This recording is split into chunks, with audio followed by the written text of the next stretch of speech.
Night settles gently over the land of ancient Egypt. The last warmth of the day still lingers in the mud walls of the village. Heat does not leave quickly here. Even after the sun has disappeared beyond the western desert, the earth continues to breathe out warmth in slow, quiet waves. The air is still. Only a faint wind moves across the dry ground, carrying soft dust along narrow paths worn smooth by many feet. Sandals have passed over these paths since early morning. Bare feet too. Small feet. Tired feet. Feet hardened by labor and heat. Far away, the dark ribbon of the Nile River moves without hurry. Its water glides through the darkness with a sound so soft it almost disappears into silence. Reeds lean toward the water. Frogs make small sounds in the wet edges of the riverbank. Somewhere, a bird shifts in sleep. A lamp burns inside a small home. Its flame trembles. Its light is weak, but enough. Inside the home, the walls are made from sun-dried mudbrick. The bricks were shaped by hand. Clay, mud, chopped straw, and water were mixed together until heavy and thick. Then pressed into molds. Left beneath the hot Egyptian sun until they hardened. These walls hold the memory of heat. During the day they absorb sunlight. At night they release it slowly. This helps the family inside. Even in darkness, the house feels warm. Not comfortable warm. Heavy warm. The kind of warmth that settles over skin and stays there. The roof above is flat. Thick wooden beams support layers of reeds, straw, and packed mud. Dust gathers in tiny cracks. In dry seasons, the roof remains strong. During rare rain, families patch weak places quickly. Most homes are simple. 1 or 2 rooms. Perhaps a storage area. Perhaps a small courtyard. Perhaps a ladder leading upward to the roof, where some choose to sleep when indoor air becomes too heavy. Tonight, inside one of these homes, a family prepares for sleep. A mother sits near the lamp. Her hands move slowly through grain. Even at night, work remains. She removes small stones and bits of chaff from crushed wheat. Tomorrow there will be bread to bake. Bread must always be prepared. Bread is life here. Bread fills the stomach. Bread gives strength for labor. Bread appears at nearly every meal. Beside her, a clay jar stands against the wall. Water. Precious, cool water drawn earlier from the river. Covered carefully to keep dust away. A child sleeps nearby. One arm over his chest.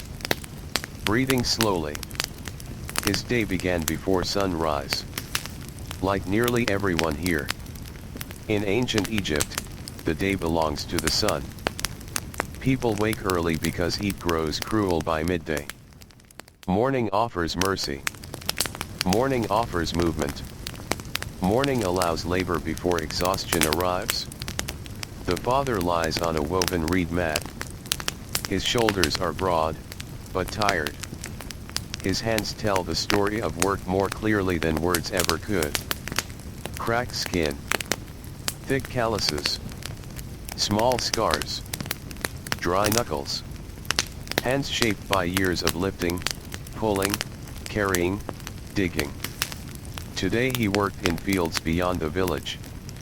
He helped guide water into irrigation channels. Without water, nothing survives. The river gives life, but life requires effort. Banks must be repaired. Channels must remain clear. Silt must be moved. Earth must be shaped. Water must be directed with patience.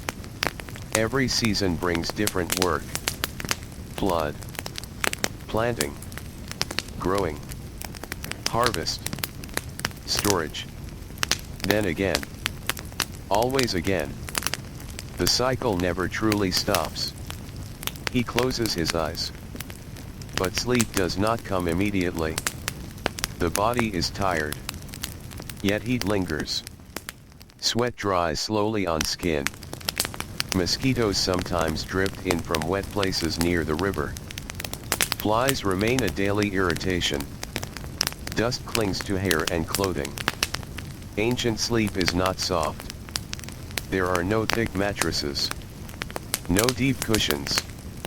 No quiet sealed rooms. No complete comfort. Sleep comes because exhaustion wins. Because bodies demand rest.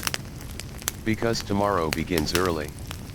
Outside, the village grows quieter. During daylight, this place feels alive with movement. Voices. Animals. Grinding stones. Children running. Donkeys braying. Potters shaping clay. Carpenters cutting wood.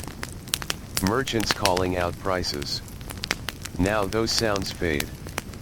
Doors close. Lamps dim. Conversations soften. Even dogs curl into sleep. The smell of baked bread still hangs faintly in the air. Earlier, ovens glowed hot. Women and servants moved dough with practiced hands. Flour dust-coated fingers. Bread baked against heated surfaces or inside clay ovens. Some loaves were flat. Some round. Some flavored with dates, herbs, or honey when fortune allowed. Most bread was simple. Simple but necessary.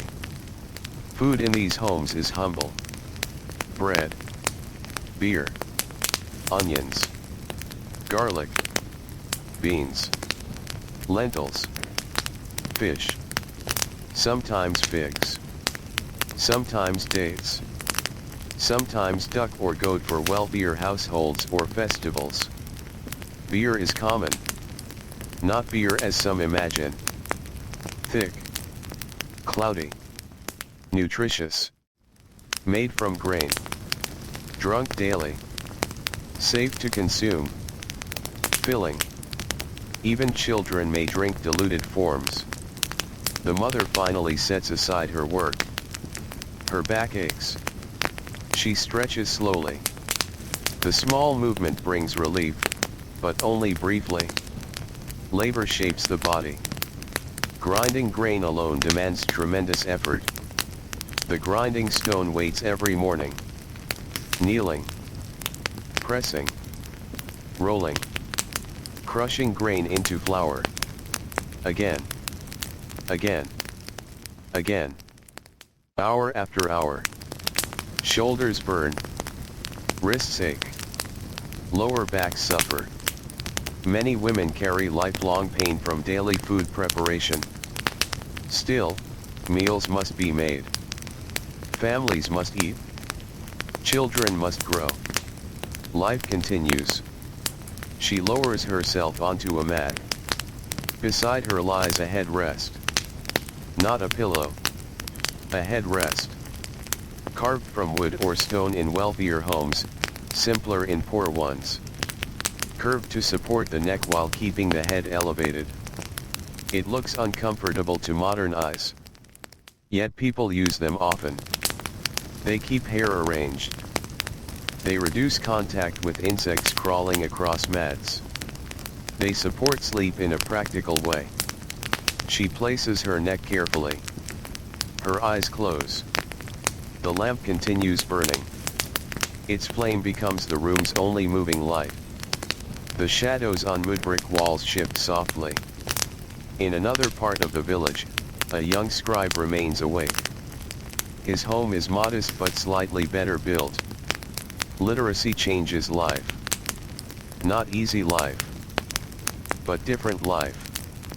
Scribes are valued because writing carries power. Records matter. Taxes matter. Storage counts matter. Names matter. Deliveries matter. Grain inventories matter. A scribe spends long hours seated. Brush in hand. Papyrus before him. Ink prepared from soot and water. Red ink for headings. Black ink for most text. His fingers stain dark. His neck aches from bending. His eyes strain in low light. Tonight he reviews records.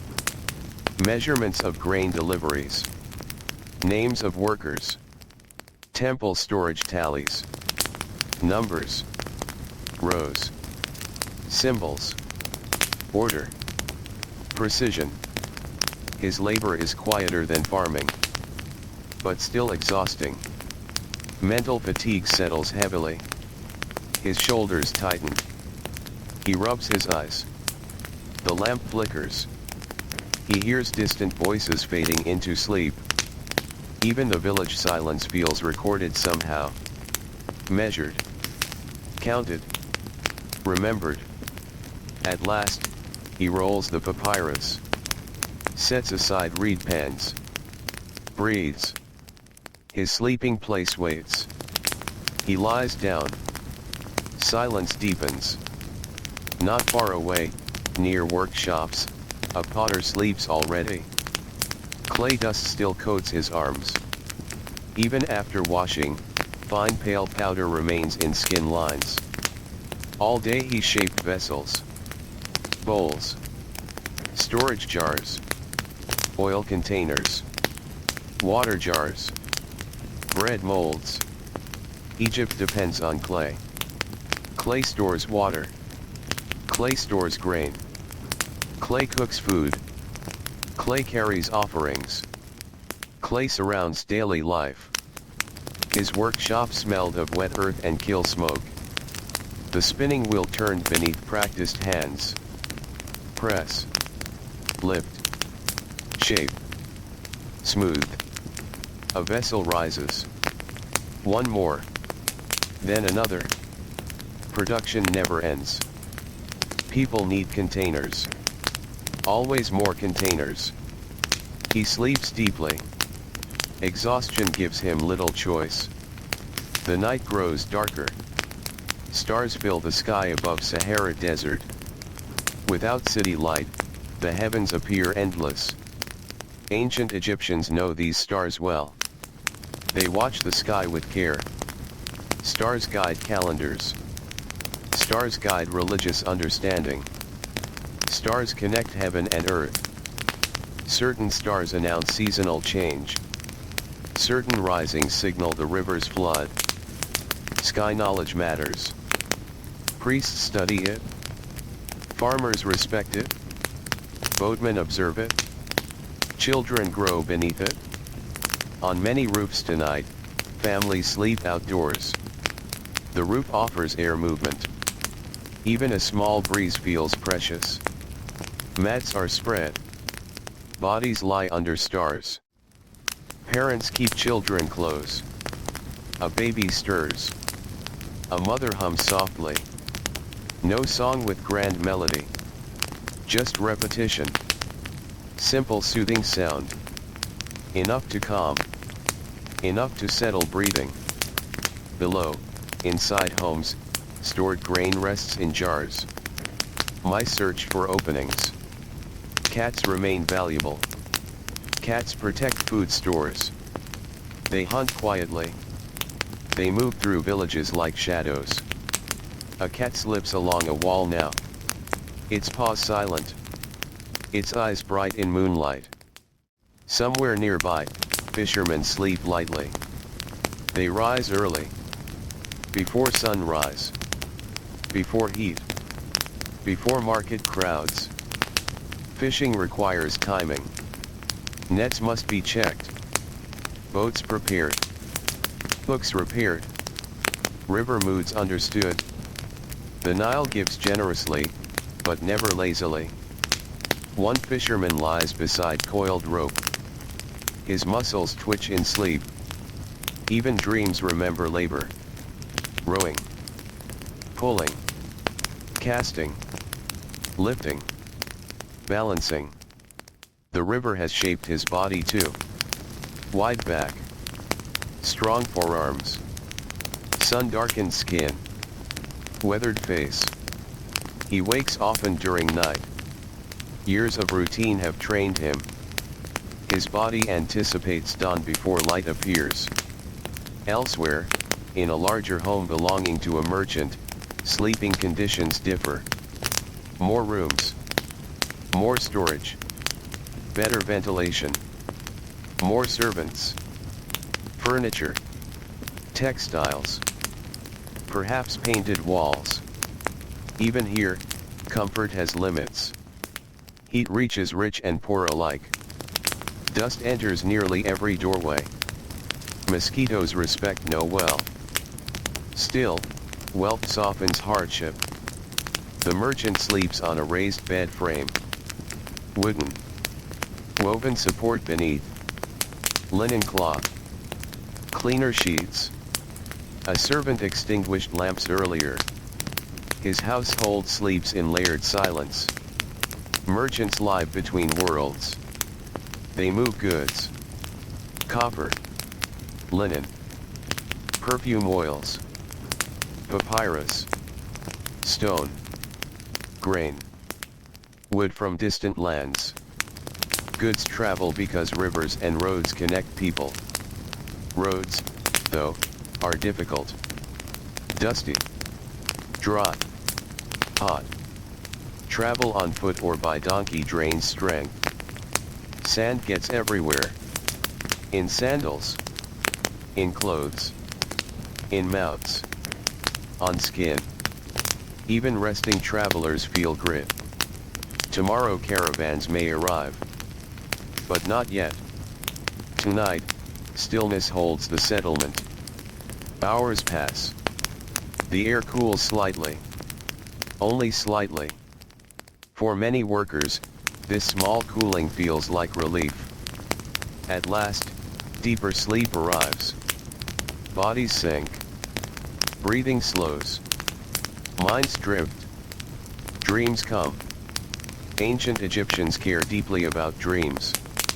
Dreams may carry messages. Warnings.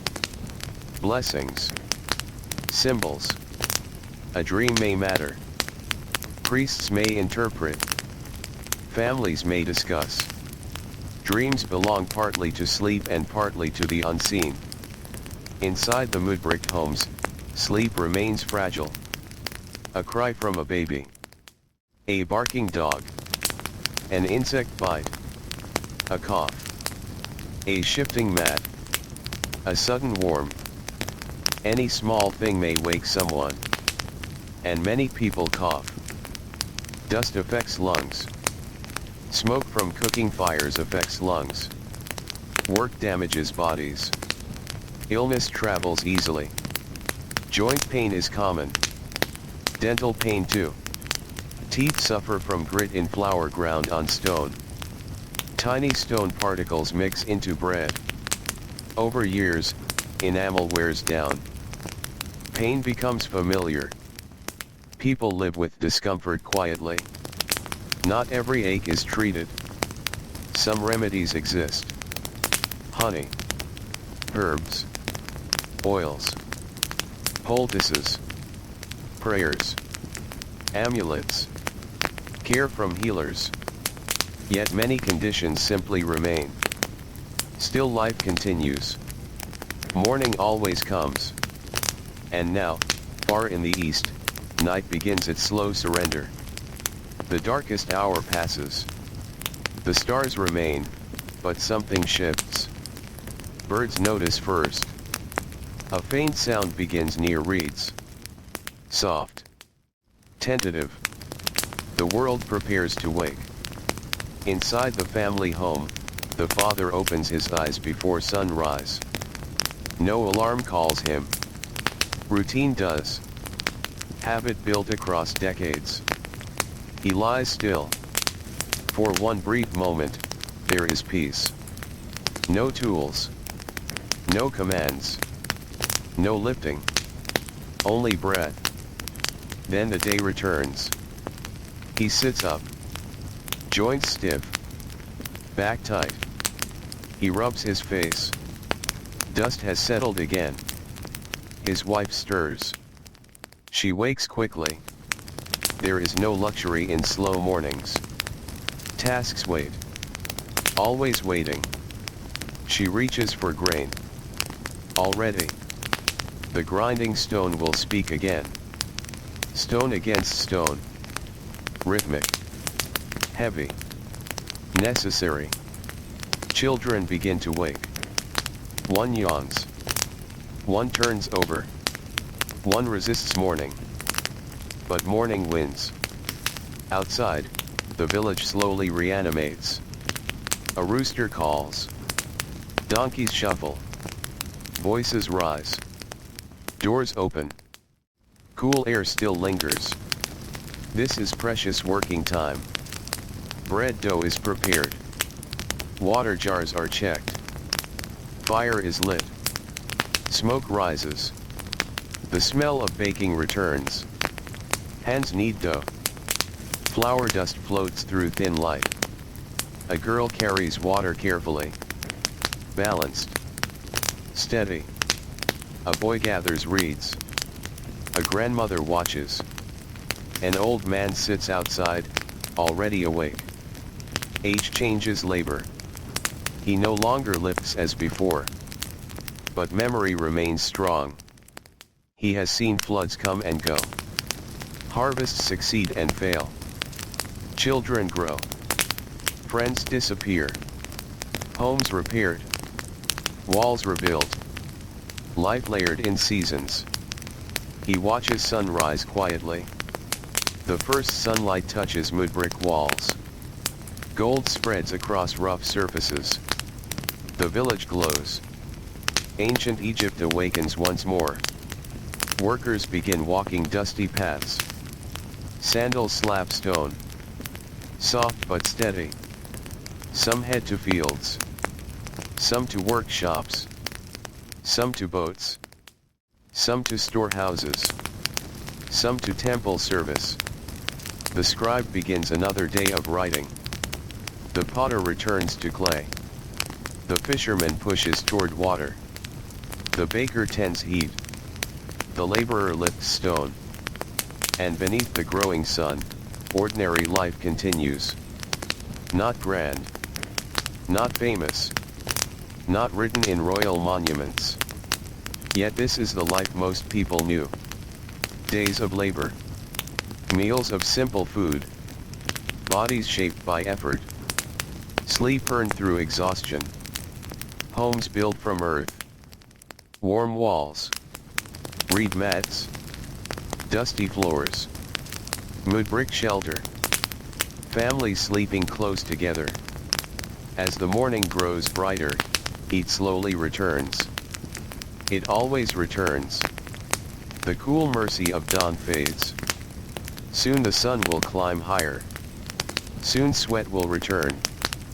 Soon shadows will shrink. Soon tired muscles will begin another long negotiation with labor. But for now, early light remains gentle. The father walks toward the irrigation channel. Bare legs dusty. Tool over shoulder. He says little. Morning conversation is brief. Energy is saved. Around him, others walk too. Shared labor needs few words. They know the routine. They know the land. They know the river. And as their feet press once more into the dry earth of ancient Egypt, another ordinary day begins beneath the widening sky. The sun rises slowly, but everyone in the village understands that its kindness will not last. At first, the morning feels gentle. A pale gold light stretches across the fields near the Nile River. Thin mist hovers over the water in soft layers, drifting quietly above reeds and muddy banks. The air still carries some coolness left from night. For a little while, breathing feels easy. This short window matters. Workers move quickly now, not with panic, but with practiced purpose. They know that every task completed before midday saves strength later. The father reaches the irrigation channels with other laborers. The earth beneath his sandals is firm where yesterday's water dried. He steps over shallow trenches carved carefully into the soil. These channels are simple to look at, but they demand constant attention. Water does not always go where people want. Mud collapses. Banks crack. Silt gathers. Everything must be maintained. One man kneels near a broken edge, pressing wet mud into place with both hands. Another uses a wooden tool to widen a channel. Nearby, two younger workers carry baskets filled with soil balanced on their shoulders. No one speaks much. Their breathing and movement create their own rhythm. Scrape. Lift. Press. Carry. Step. Repeat. The father bends to clear a blockage where reeds and mud have gathered. Cool water brushes his fingers. For a brief moment, that coolness feels deeply pleasant. He leaves his hand there 1 second longer than needed. Then work continues. Above them, birds cross the brightening sky. A heron stands in shallow water, perfectly still. Small fish move beneath the surface. The river remains calm, wide, patient. Ancient Egyptians depend on this river so completely that daily life often feels like an ongoing conversation with water. When the river floods, it leaves behind dark rich silt. When the river retreats, planting begins. Without that cycle, the land becomes harsh and dry very quickly. Beyond the watered fields lies desert. Hard. Silent. Unforgiving. But here, where water reaches soil, life grows. Wheat bends softly in morning wind. Barley stands in neat patches. Vegetable gardens appear near homes. Date palms offer shade. Fig trees spread branches where roots can drink deeply. A young boy runs toward the workers carrying a clay jar. Water. His small arms strain under the weight. He has done this before. He sets the jar down carefully. One of the men nods with quiet thanks. No grand words. Just understanding. Everyone contributes. Children contribute too. From a young age, daily routines become part of life. Carrying water. Gathering fuel. Watching animals. Helping with grain. Running messages. Sweeping floors. Learning work begins early. Not far away, the mother is already deep into her own labor. She kneels beside the grinding stone inside the Mudbrick home. The room is warm now. Sunlight slips through the doorway and thin openings in the wall. Dust dances in narrow beams of light. The grinding stone sits before her, heavy and familiar. She places grain onto the lower stone. Her hands grip the upper stone. Then the motion begins. Forward. Back. Forward. Back. Pressure. Weight. Resistance. Grain cracks. Then crushes. Then becomes flour. The sound fills the room. A low rough grinding. Stone against grain. Stone against stone. It is one of the most common sounds in ancient Egypt. A sound heard in villages, towns, and homes every morning. This work demands endurance more than speed. Her shoulders tighten. Arms strain. Lower back begins to ache. But she keeps moving. Sweat forms at her neck. A child nearby watches sleepily. Soon he will be asked to help. She pauses only to wipe flour dust from her hands. Then begins again. Outside, the village has fully awakened. Dusty roads now carry steady movement. Merchants open small stalls. Potters arrange finished vessels. Carpenters inspect tools. Donkeys carry bundles. Goats wander close to walls. The smell of baking bread mixes with earth, smoke, and warm animal scent. A baker tends a clay oven near a busy lane. He has been awake long before sunrise. His oven already glows with stored heat. Dough prepared earlier now becomes bread. He shapes loaves quickly. Hands practiced. Efficient. No wasted movement. Each loaf matters. Customers arrive carrying baskets or cloth. Bread feeds workers. Bread travels to fields. Bread goes to workshops. Bread fills temple kitchens. Bread supports nearly every household. His face glistens with sweat from oven heat. The fire makes morning feel like midday. Still, he works steadily. Nearby, a fisherman returns from the river. His small wooden boat slides against muddy bank with a soft scrape. He lifts a net slowly. Fish flash silver in sunlight. Not a huge catch. But enough. Enough to sell. Enough to feed family. Enough for another day. Water drips from the woven net. His forearms tense as he untangles fish one by one. Scales cling to skin. The smell of river water follows him. Soon he will head toward market. By now, the scribe has reached his work area. He sits cross-legged in shade. Papyrus laid neatly before him. Ink ready. Reed brush in hand.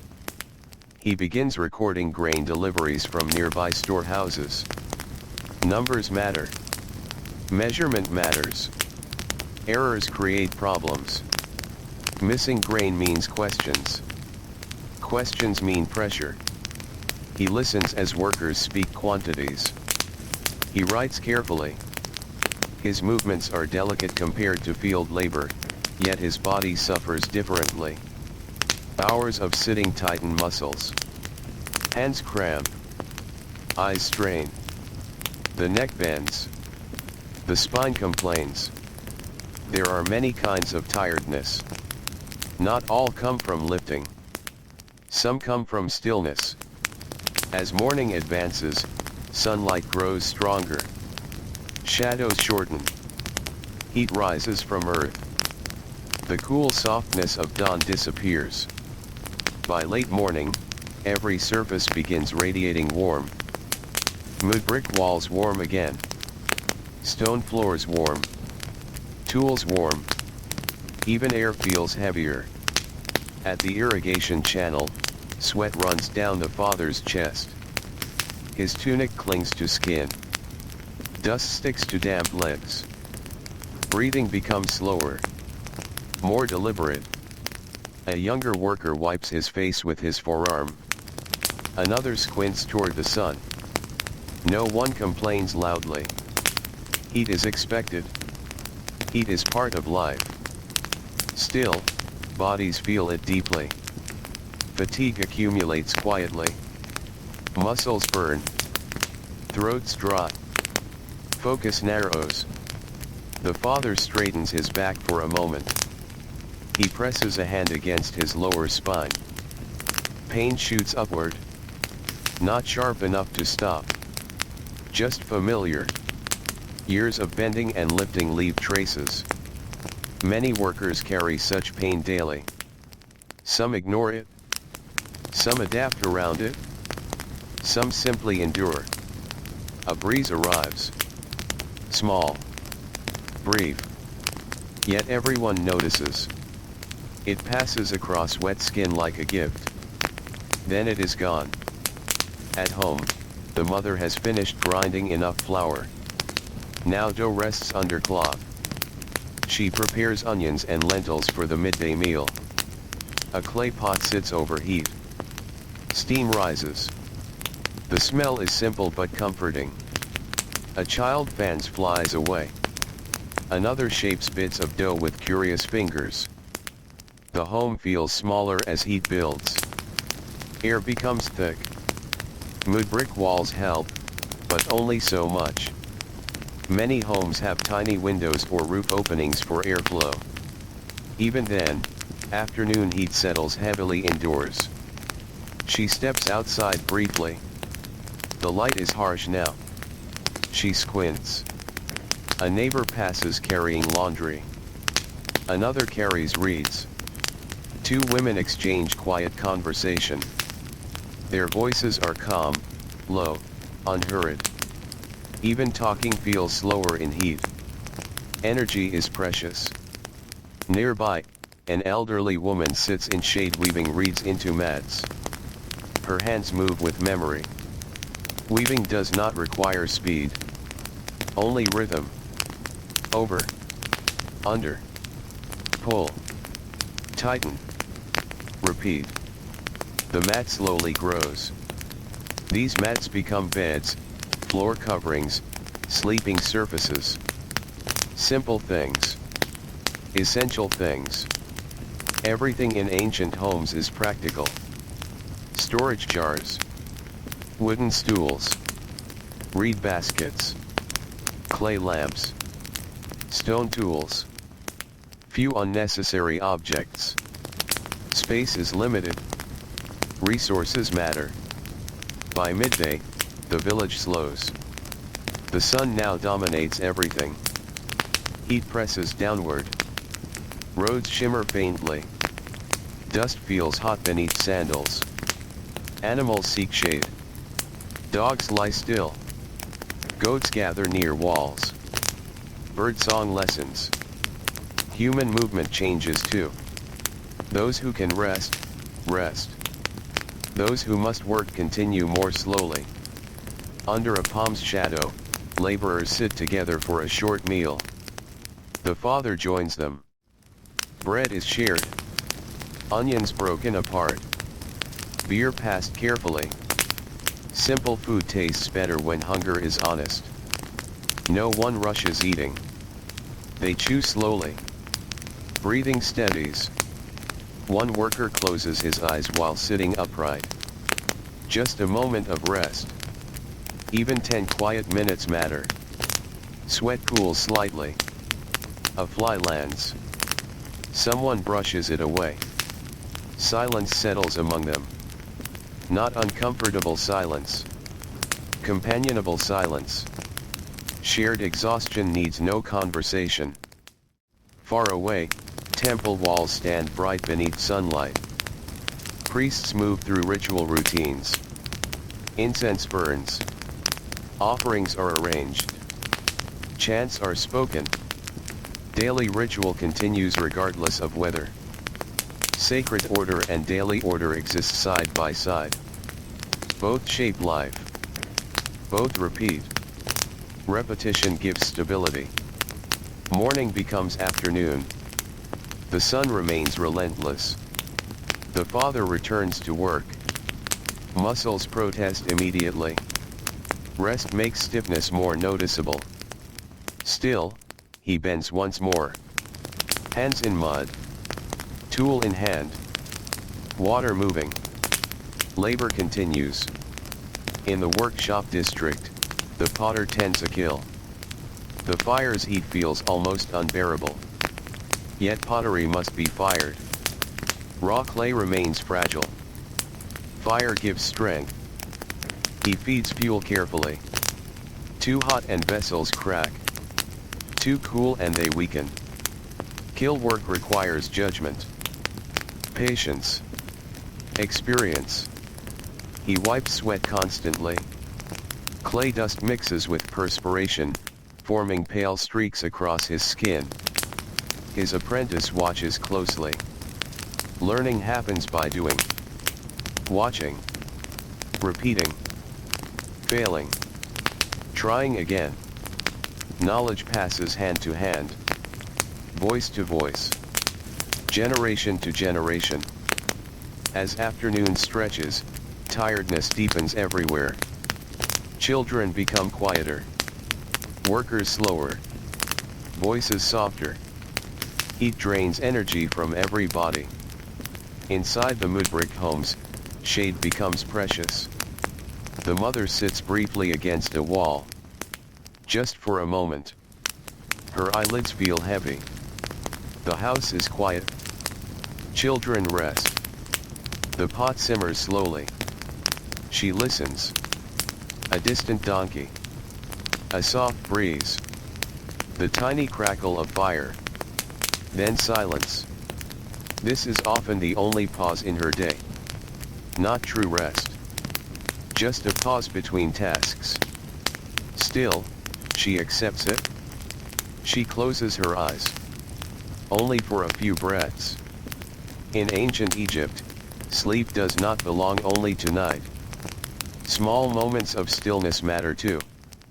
A brief pause in shade. A few minutes with closed eyes. A body leaning against cool mudbrick.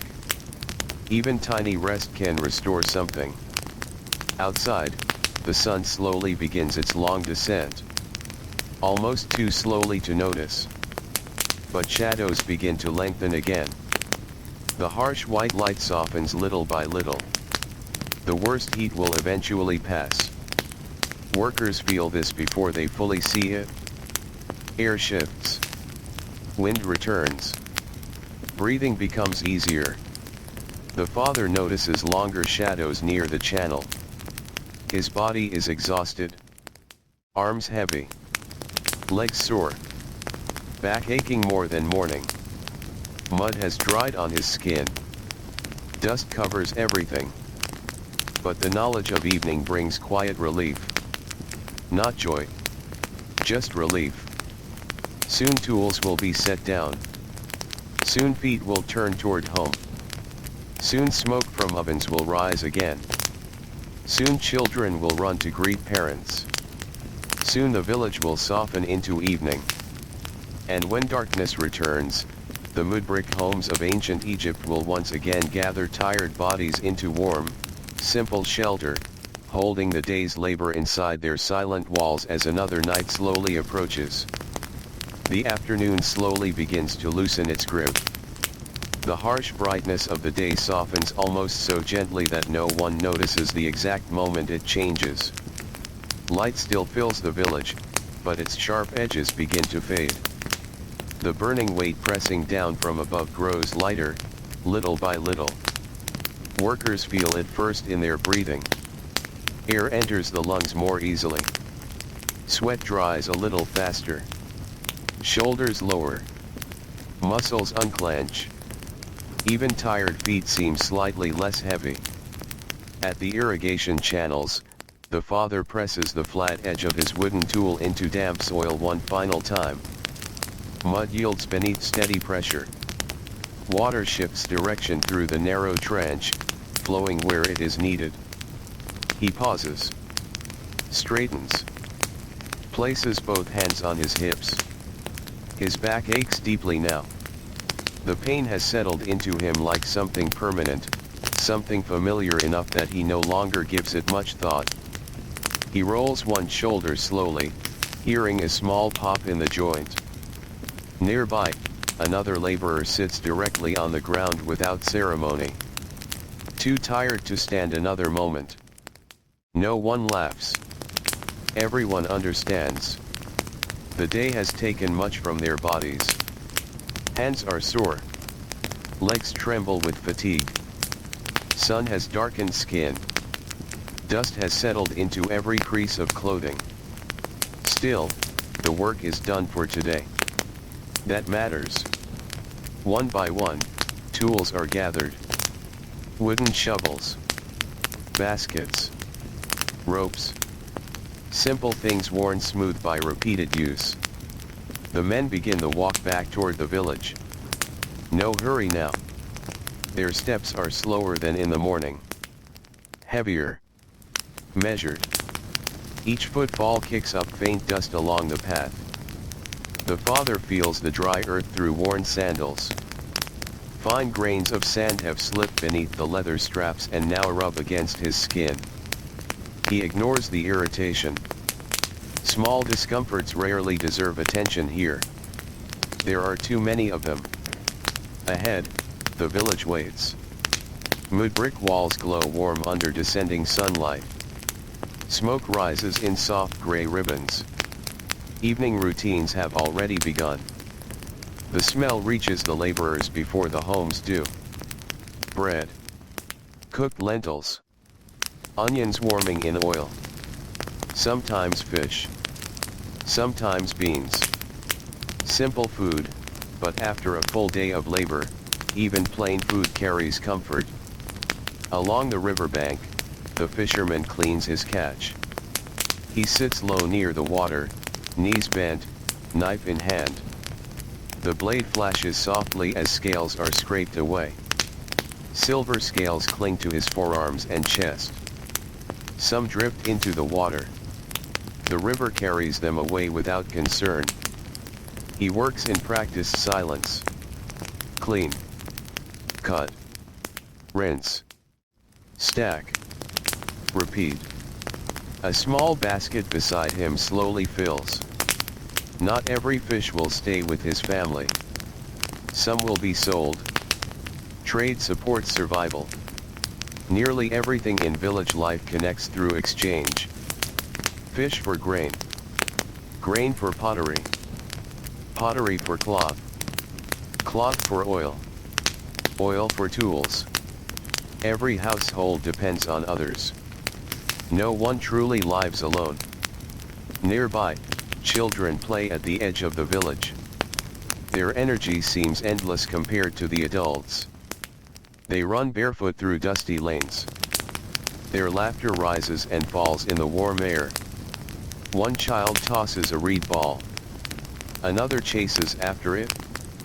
A younger child stumbles, then quickly stands again. Dust coats knees and hands. Soon mothers call them home. Even play follows routine. Even joy has a schedule shaped by light. Inside the family's Mudbrick home, the mother prepares the evening meal. The clay oven still holds warm. A pot simmers. Steam curls upward in thin white threads. The room smells of cooked lentils, garlic, and fresh bread. She tears herbs into the pot. Small motions. Quiet motions. Her day has been long too. Long in ways often unnoticed. Grinding grain. Preparing dough. Cooking. Cleaning. Watching children. Carrying water. Sweeping dust that always returns. Dust is endless here.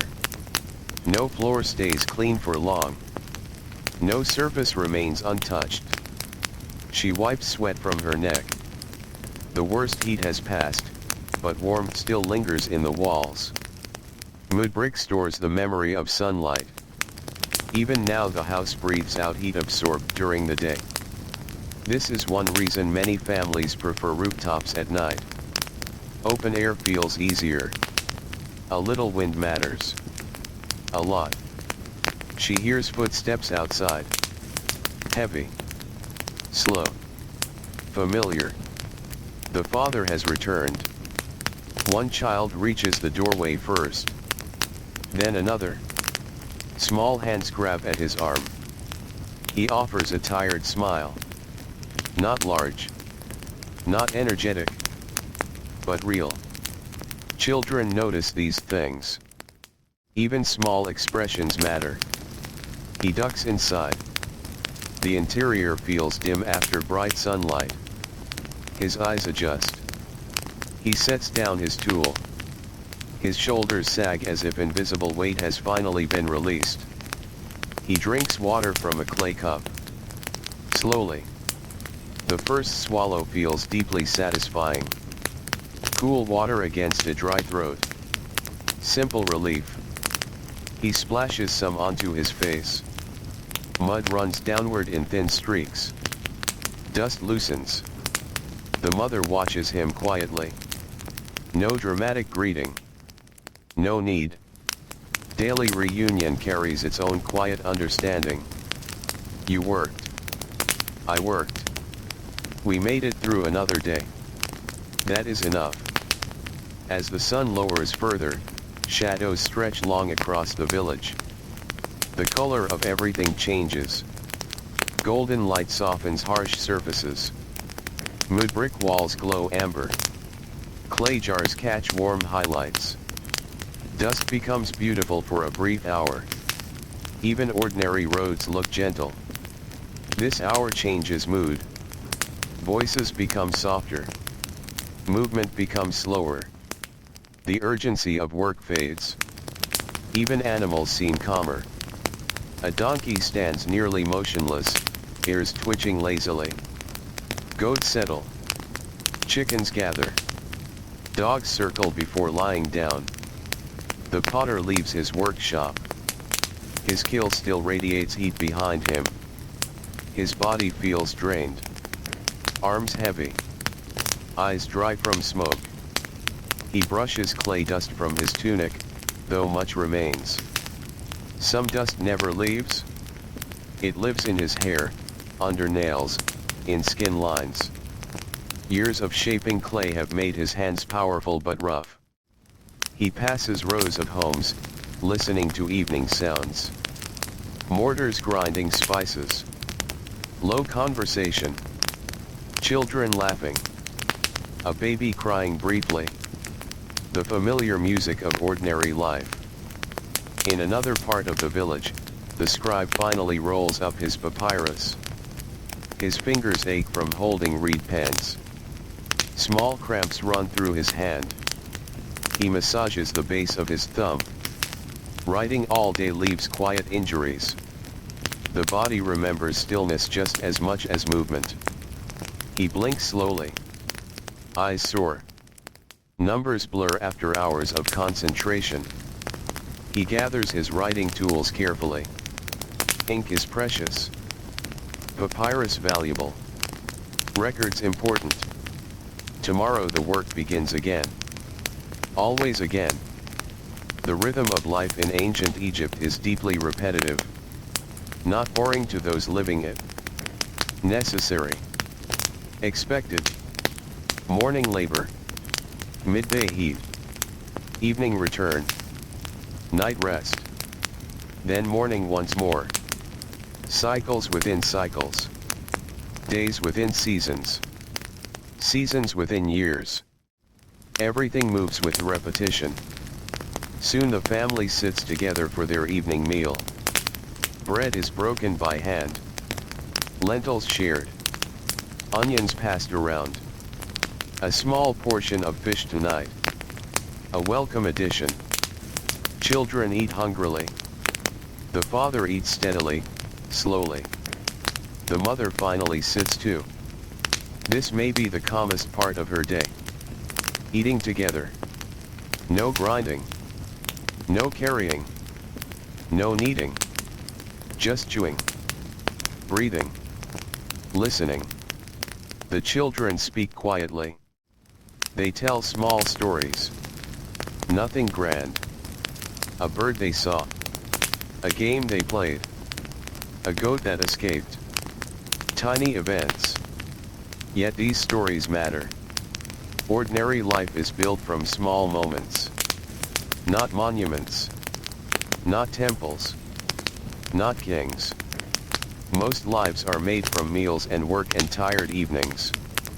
After eating, darkness begins gathering. The sky shifts from gold to deep blue. The first stars appear. Above the village, the heavens slowly open. Astronomy is not a formal word they use, yet the sky is deeply known here. People watch stars often. Stars mark time. Stars guide seasons. Stars comfort. Stars witness. The father steps outside. The air feels better now. At last. A breeze moves across his skin. He closes his eyes briefly. This moment feels precious. Not because it is dramatic. Because it is rare. Comfort is rare. Simple comfort feels powerful. Nearby, neighbors gather outside homes. Evening conversation begins. Low voices drift through the village. No one speaks loudly. The day has drained energy. People speak the way tired people often do. Softly. Slowly. Leaving pauses. An old man tells a story to several children seated around him. His voice is rough but calm. He speaks of floods long ago. Of years when water rose high. of seasons when crops were plentiful. The children listen with wide but sleepy eyes. Stories carry memory. History often lives in voices before writing. Words pass across generations. Night deepens. Inside the home, preparations for sleep begin. The mother folds cloth. Children rub tired eyes. A lamp is lit. Its flame flickers against the mudbrick wall. Shadows move gently. The room grows quieter. A woven mat is unrolled across the floor. Simple. Dry. Familiar. For some families, indoor sleeping remains practical. But tonight the air inside feels heavy. Too warm. The father glances upward toward the roof ladder. He already knows. Tonight they will sleep above. The roof offers breadth. One by one, sleeping mats are carried upward. The ladder creaks softly under weight. Children climb carefully. The mother brings cloth and a small lamp. The father carries the remaining mat. Soon the family settles on the flat roof. Above them, stars shine in astonishing numbers. Without artificial light, the sky feels endless. The dark band above the desert glitters with countless points of light. A child points upward. Asks a question. The father answers quietly. Perhaps he names a star. Perhaps he simply says it watches over them. Wind brushes across the rooftop. Not strong. Just enough. Enough to cool sweat. Enough to ease breathing. The mother lies down first. Her body nearly melts into stillness. Exhaustion reaches her bones. Hands that worked since dawn finally rest. Her fingers twitch once. Then become still. The father lowers himself onto the mat. Every movement reminds him of sore muscles. His knees ache. His shoulders pulse with dull pain. His back throbs. But lying down helps.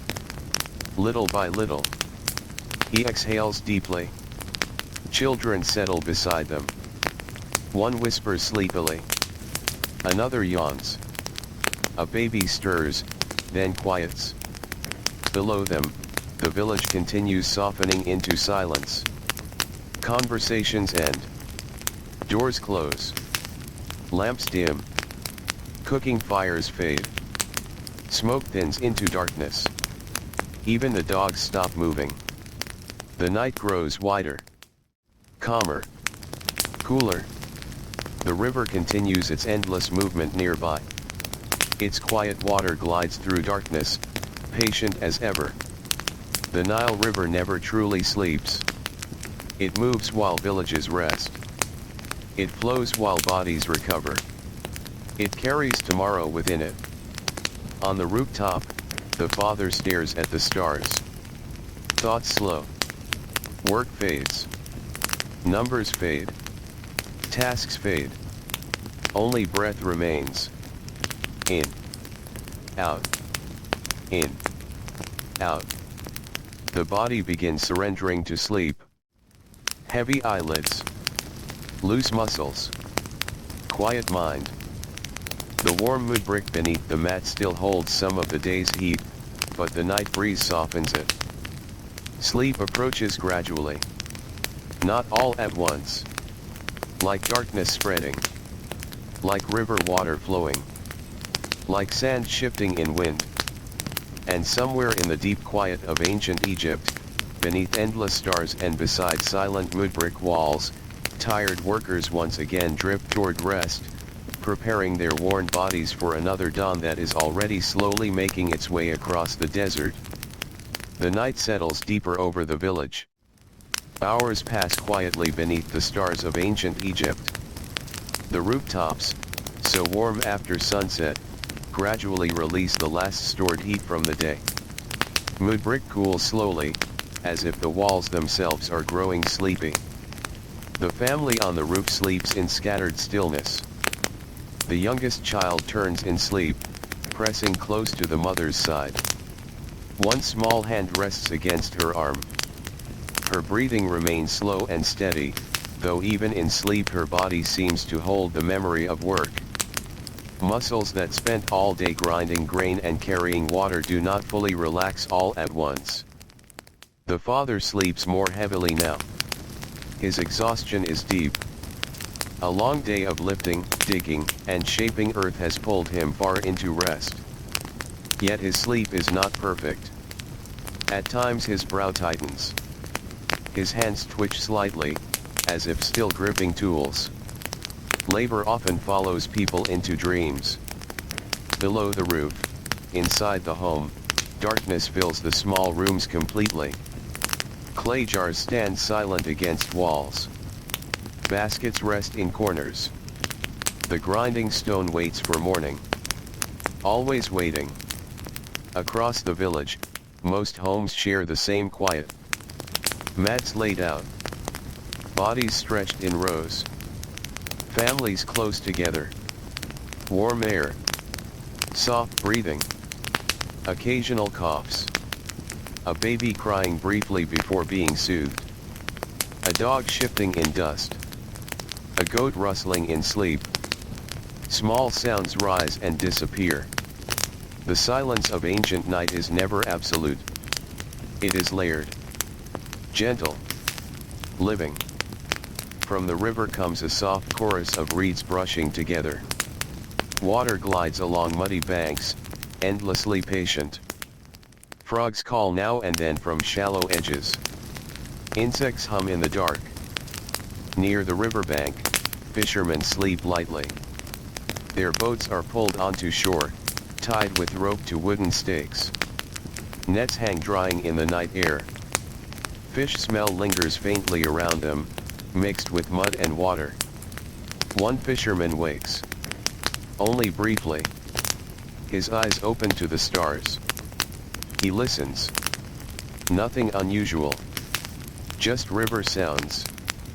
He shifts, rests one arm under his head, and drifts back into sleep. Years of river life teach people to wake easily. A change in water. A sudden sound. Wind. Storm. Boat movement. Their bodies learn constant awareness. Elsewhere, a night watchman walks slowly along a narrow lane.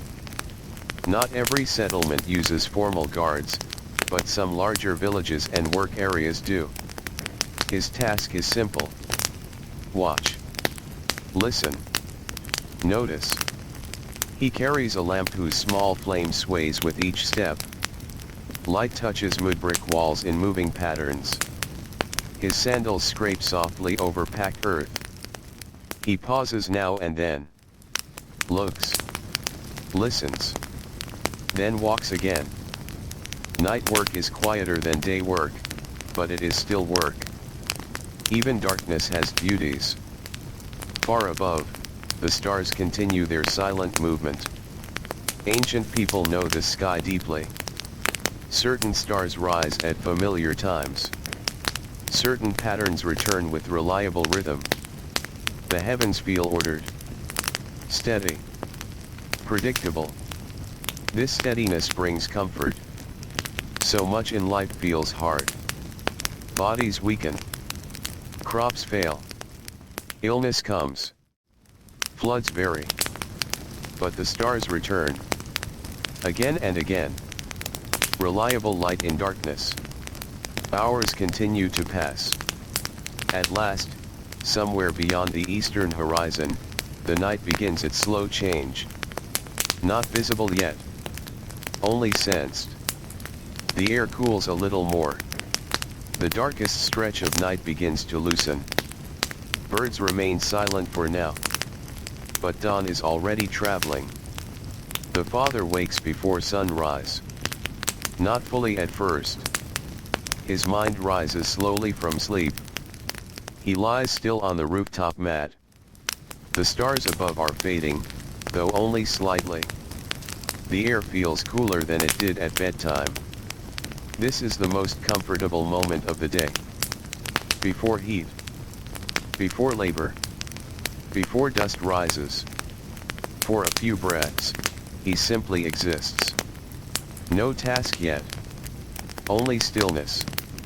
Then routine returns. His back reminds him of yesterday. A dull ache spreads across his lower spine. Shoulders feel stiff. Hands feel swollen from labor. He flexes his fingers. Slowly. Joints loosen. Beside him, the mother begins waking too. She opens her eyes with quiet awareness. No groaning. No delay. Life does not offer long waking rituals. Tasks begin early. She sits up. Wraps cloth around herself. Looks toward the east. The sky has changed. Black becomes dark blue. Soon light will come. The children still sleep. For a little while longer. That small window matters. The parents descend the ladder carefully. Inside the home, the morning darkness feels cool compared to yesterday's heat. The mother moves toward the grinding stone almost by instinct. Her hands know the path without thought. Grain waits. Always grain. The father reaches for water. He drinks. Slowly. Cool clay jars preserve precious freshness. The water eases dryness in his throat. Outside, the village remains mostly quiet. A few others are awake. A baker already tends fire. He crouches near the clay oven, feeding fuel. Dry reeds. Small branches. Stored fuel. Fire catches. Orange light glows. Heat builds.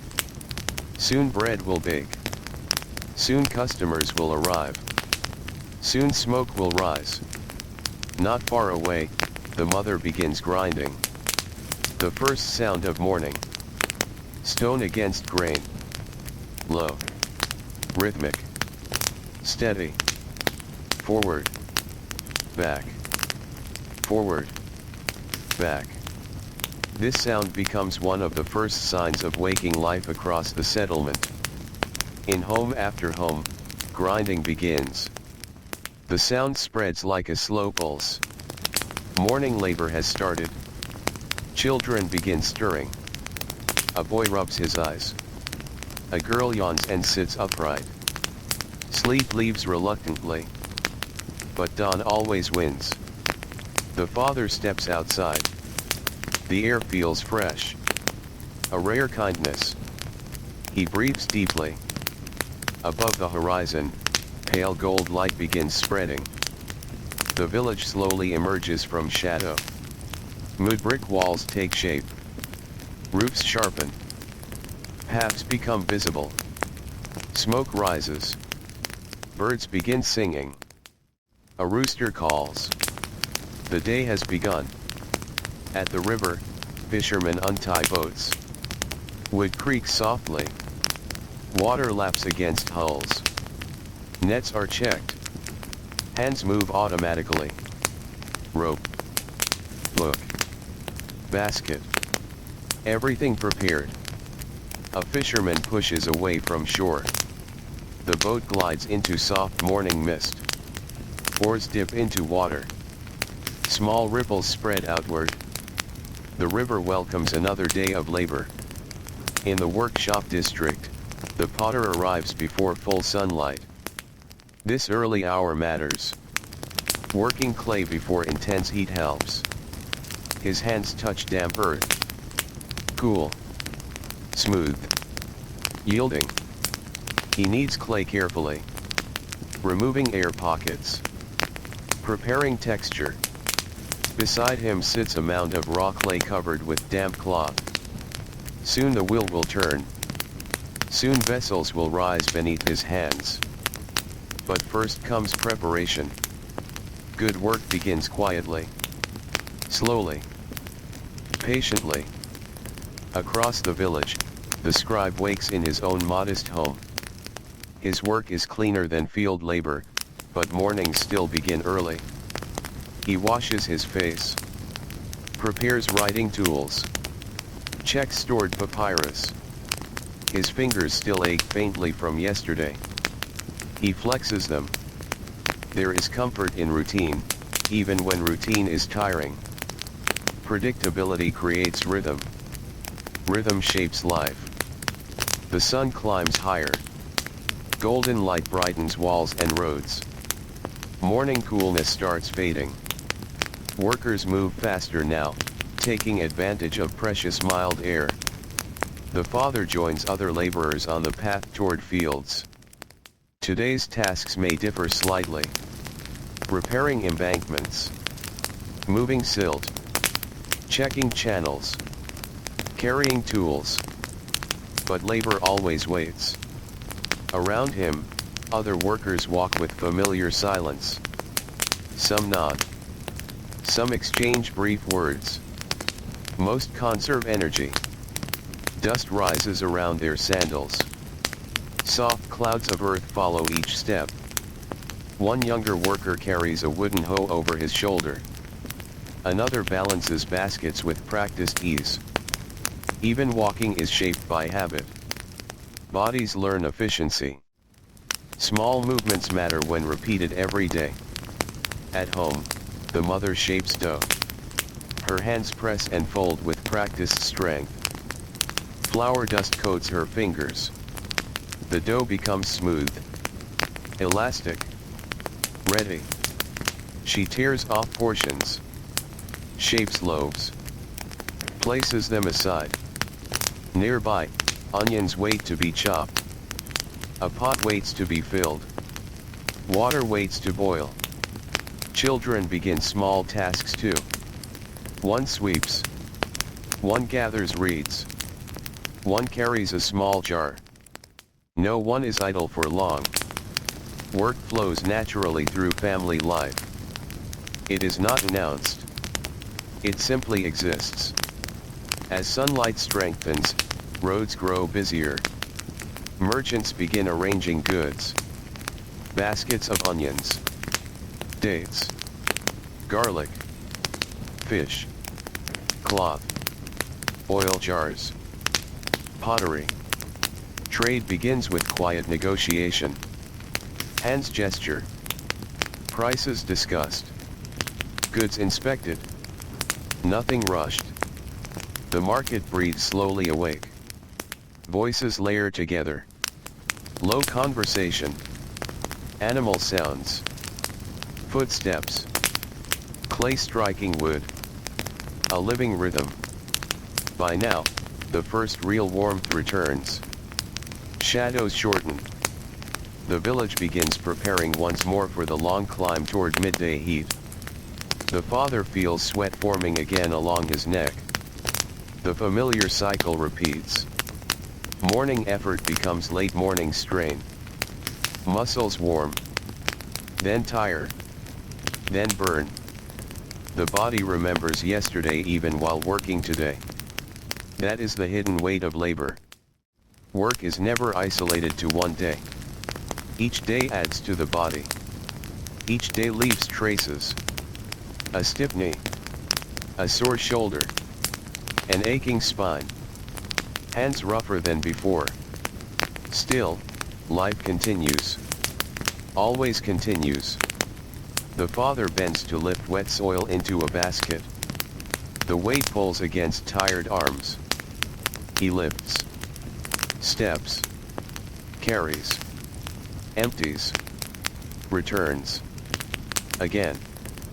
Again. Again. The rhythm becomes almost hypnotic. Labor can feel like this.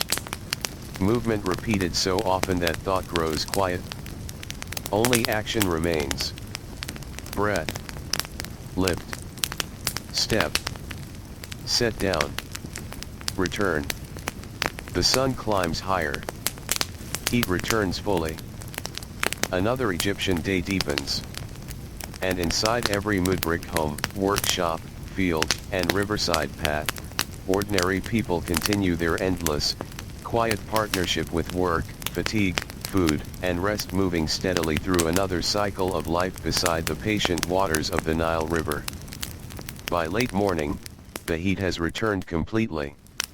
The softness of dawn now feels distant, almost imagined. The sky above ancient Egypt has turned bright and clear, without clouds to soften the sun. Light falls hard across the fields, roads, and rooftops. Every exposed surface begins storing heat again. The earth itself seems warm to the touch. Dust rises with every step and hangs in the air before settling slowly over sandals, tools, baskets, and skin. Fine grains of sand gather in the folds of clothing. They slip beneath leather straps. They cling to sweat. At the irrigation channels, the father wipes his forehead with the back of his wrist. Sweat immediately returns. The movement barely helps. His tunic is damp along the chest and back. Mud from earlier work has dried in pale brown streaks across his legs. He shifts his weight from one foot to the other, trying to ease pressure in his knees. Today the work feels especially heavy. Not because the tasks are unusual. Because exhaustion accumulates. Ancient labor rarely allows full recovery. A single night of sleep helps, but not completely. Yesterday's strain remains inside muscles. Last week's strain remains inside joints. Years of labor settle into bone. The body remembers everything. He bends again. A wooden basket lies half filled with wet earth. He grips its sides. Lifts. The weight pulls downward. His arms tighten. Shoulders tense. Back stiffens. He exhales through clenched teeth. Then steps carefully across uneven ground. One step. Then another. The basket sways slightly. Mud threatens to spill. He reaches the embankment and tips the basket. Wet soil falls with a heavy sound. The channel wall grows a little stronger. Small improvements. Small protections. Much of survival here depends on countless small efforts. A stronger bank. A repaired wall. A sealed jar. A patched roof. Nothing dramatic. Everything necessary. Nearby, a younger worker still moves with faster energy. Youth grants temporary mercy. His steps are quicker. His breathing steadier. But even he slows under the sun. Heat humbles everyone. One older laborer crouches briefly in the narrow shade of a tool cart. Just a moment. No one stops him. Rest is understood. A few breaths of shade can feel precious. The father glances toward the Nile River. Even from here, the sight of water offers comfort. Light dances across the surface in bright flashes. The river moves calmly, as if unaware of human fatigue. Patient. Steady. Unhurried. The river never rushes. Perhaps that is one reason people trust it. It continues. Always. In the village, the mother has moved from baking to carrying water. She balances a clay jar carefully. The jar is heavy even before it is full. Its rounded sides press against her forearms. Her fingers grip tightly. The path to the water source is familiar, worn smooth by years of footsteps. Women move along this route daily. Sometimes several times. Water is needed constantly. For drinking, cooking, cleaning, animals, washing. Life revolves around water almost as much as food. She walks with practiced balance. Her posture helps distribute weight. Still, the burden is real. The muscles in her shoulders and upper back tighten. The jar grows heavier with every step after filling. She is not alone. Other women walk nearby carrying jars of their own.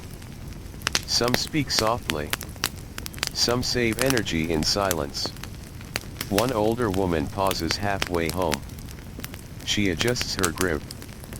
Breathes. Then continues. No complaint. Just endurance. Back at the house, children manage small chores. One sweeps dust from the floor. The task feels almost impossible. Dust always returns. Sweep. Wait. Dust returns. Still, sweeping continues. Cleanliness is not perfection here. It is maintenance. Order against constant disorder. Another child sorts dried reeds. Bundles are tied for fuel or repair.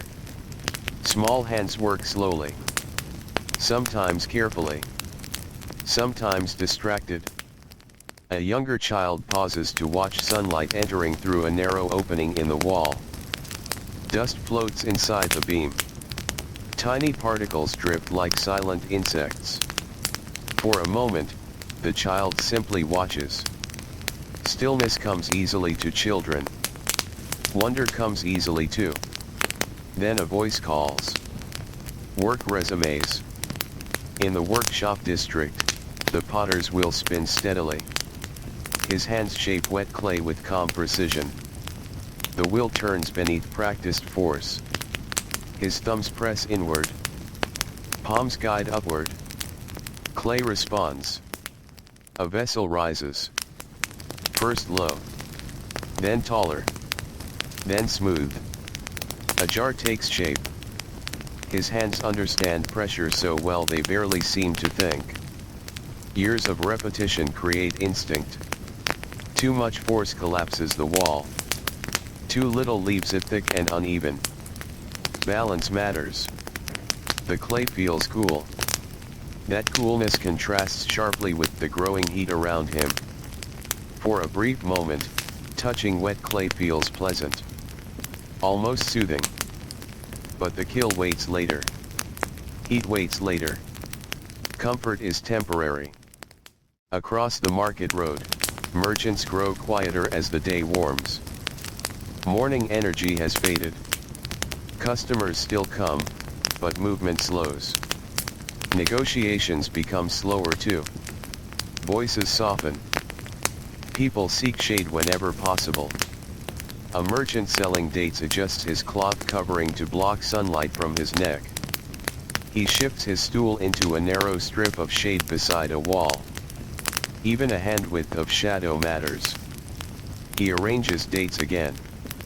Sticky sweetness clings to his fingertips. Dates are valuable. Sweetness is treasured. Simple sweetness can feel luxurious. A child passes staring at the fruit. The merchant notices. He says nothing. But later, perhaps, a small damaged date may find its way into a child's hand. Tiny kindnesses move quietly through daily life. In the scribe's work area, stillness dominates. Papyrus lies open. Ink waits. The scribe records shipments of grain. Symbols flow steadily beneath his reed pen. Black ink.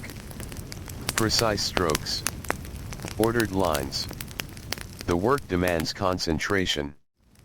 Heat makes concentration harder.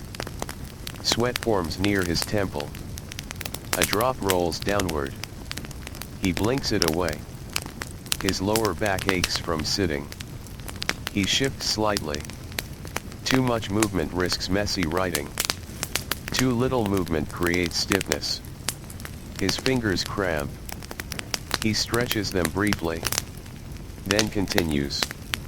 Writing seems gentle compared to hauling earth. Yet fatigue still arrives. Mental exhaustion grows quietly. Numbers blur. Attention slips. Mistakes become tempting. He breathes slowly. Refocuses. Continues. Outside, the village sound changes as noon approaches. Less running. Less chatter. Less movement. Heat pulls energy downward. Animals retreat to shade. Dogs lie with tongues hanging. Goats cluster near cool walls. Birdsong grows sparse. Even insects seem quieter. The world feels slower, heavier, thicker. At last, midday arrives. This is the hardest part of the day. Sun nearly overhead. Shadows short. Air shimmering. Heat pressing from above and below. The father feels it in every breath. Warm air enters his lungs. His skin feels tight with salt and dust. His arms tremble faintly after repeated lifting. A signal passes among workers. Time to pause. Not for long, but enough. They gather beneath a patch of shade cast by palm trees and a rough shelter. Mats are unnecessary. The ground is good enough. Everyone sits heavily. Some almost collapse into rest. The father lowers himself with care. His knees protest. His back throbs. Once seated, he closes his eyes. Not sleeping. Just resting. Stillness itself feels healing. Someone passes bread. Another shares onions. A clay jug moves from hand to hand. Beer follows. Thick. Cooler than the air. Nourishing. Simple food tastes deeply satisfying under such hunger. No one eats fast. Chewing is slow. Measured. Energy returns gradually. One worker rubs his shoulder in silence. Another massages his wrist.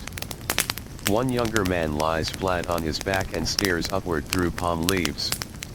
Light flickers between fronds. Wind barely moves them. For a few precious minutes, labor stops. No lifting. No carrying. No digging. Only breath. The father listens. Wind through leaves. A distant bird. Water somewhere nearby. A fly buzzing. The heartbeat inside his own chest. These small sounds feel strangely large in rest. Meanwhile, at home, the mother finally sits. She leans against a mudbrick wall. The wall feels slightly cooler than the air. Not cold. Just less warm. Enough to matter. Her legs are folded beneath her. Hands rest in her lap. For one brief stretch of time, there is nothing immediate to do. No dough to knead.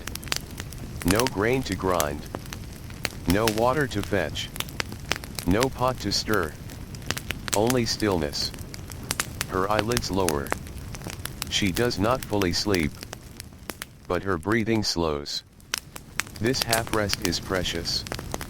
Bodies survive on moments like these. Small pauses. Brief relief.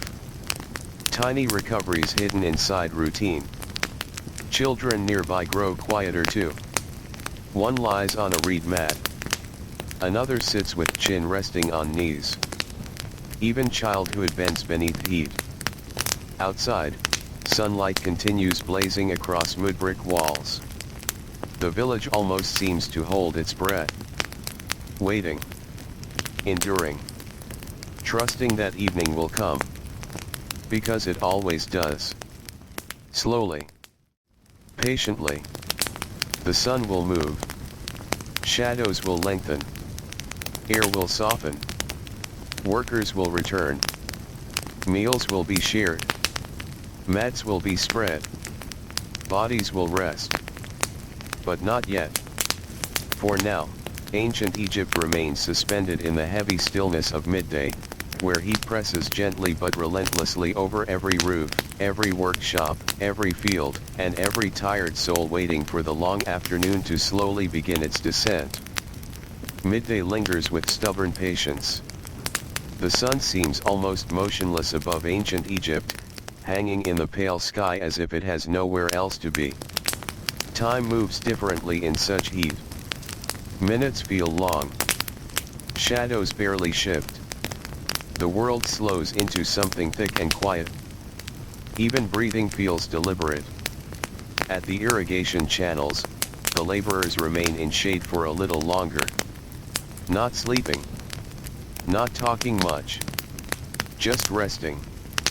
The father sits with one arm resting across his knee.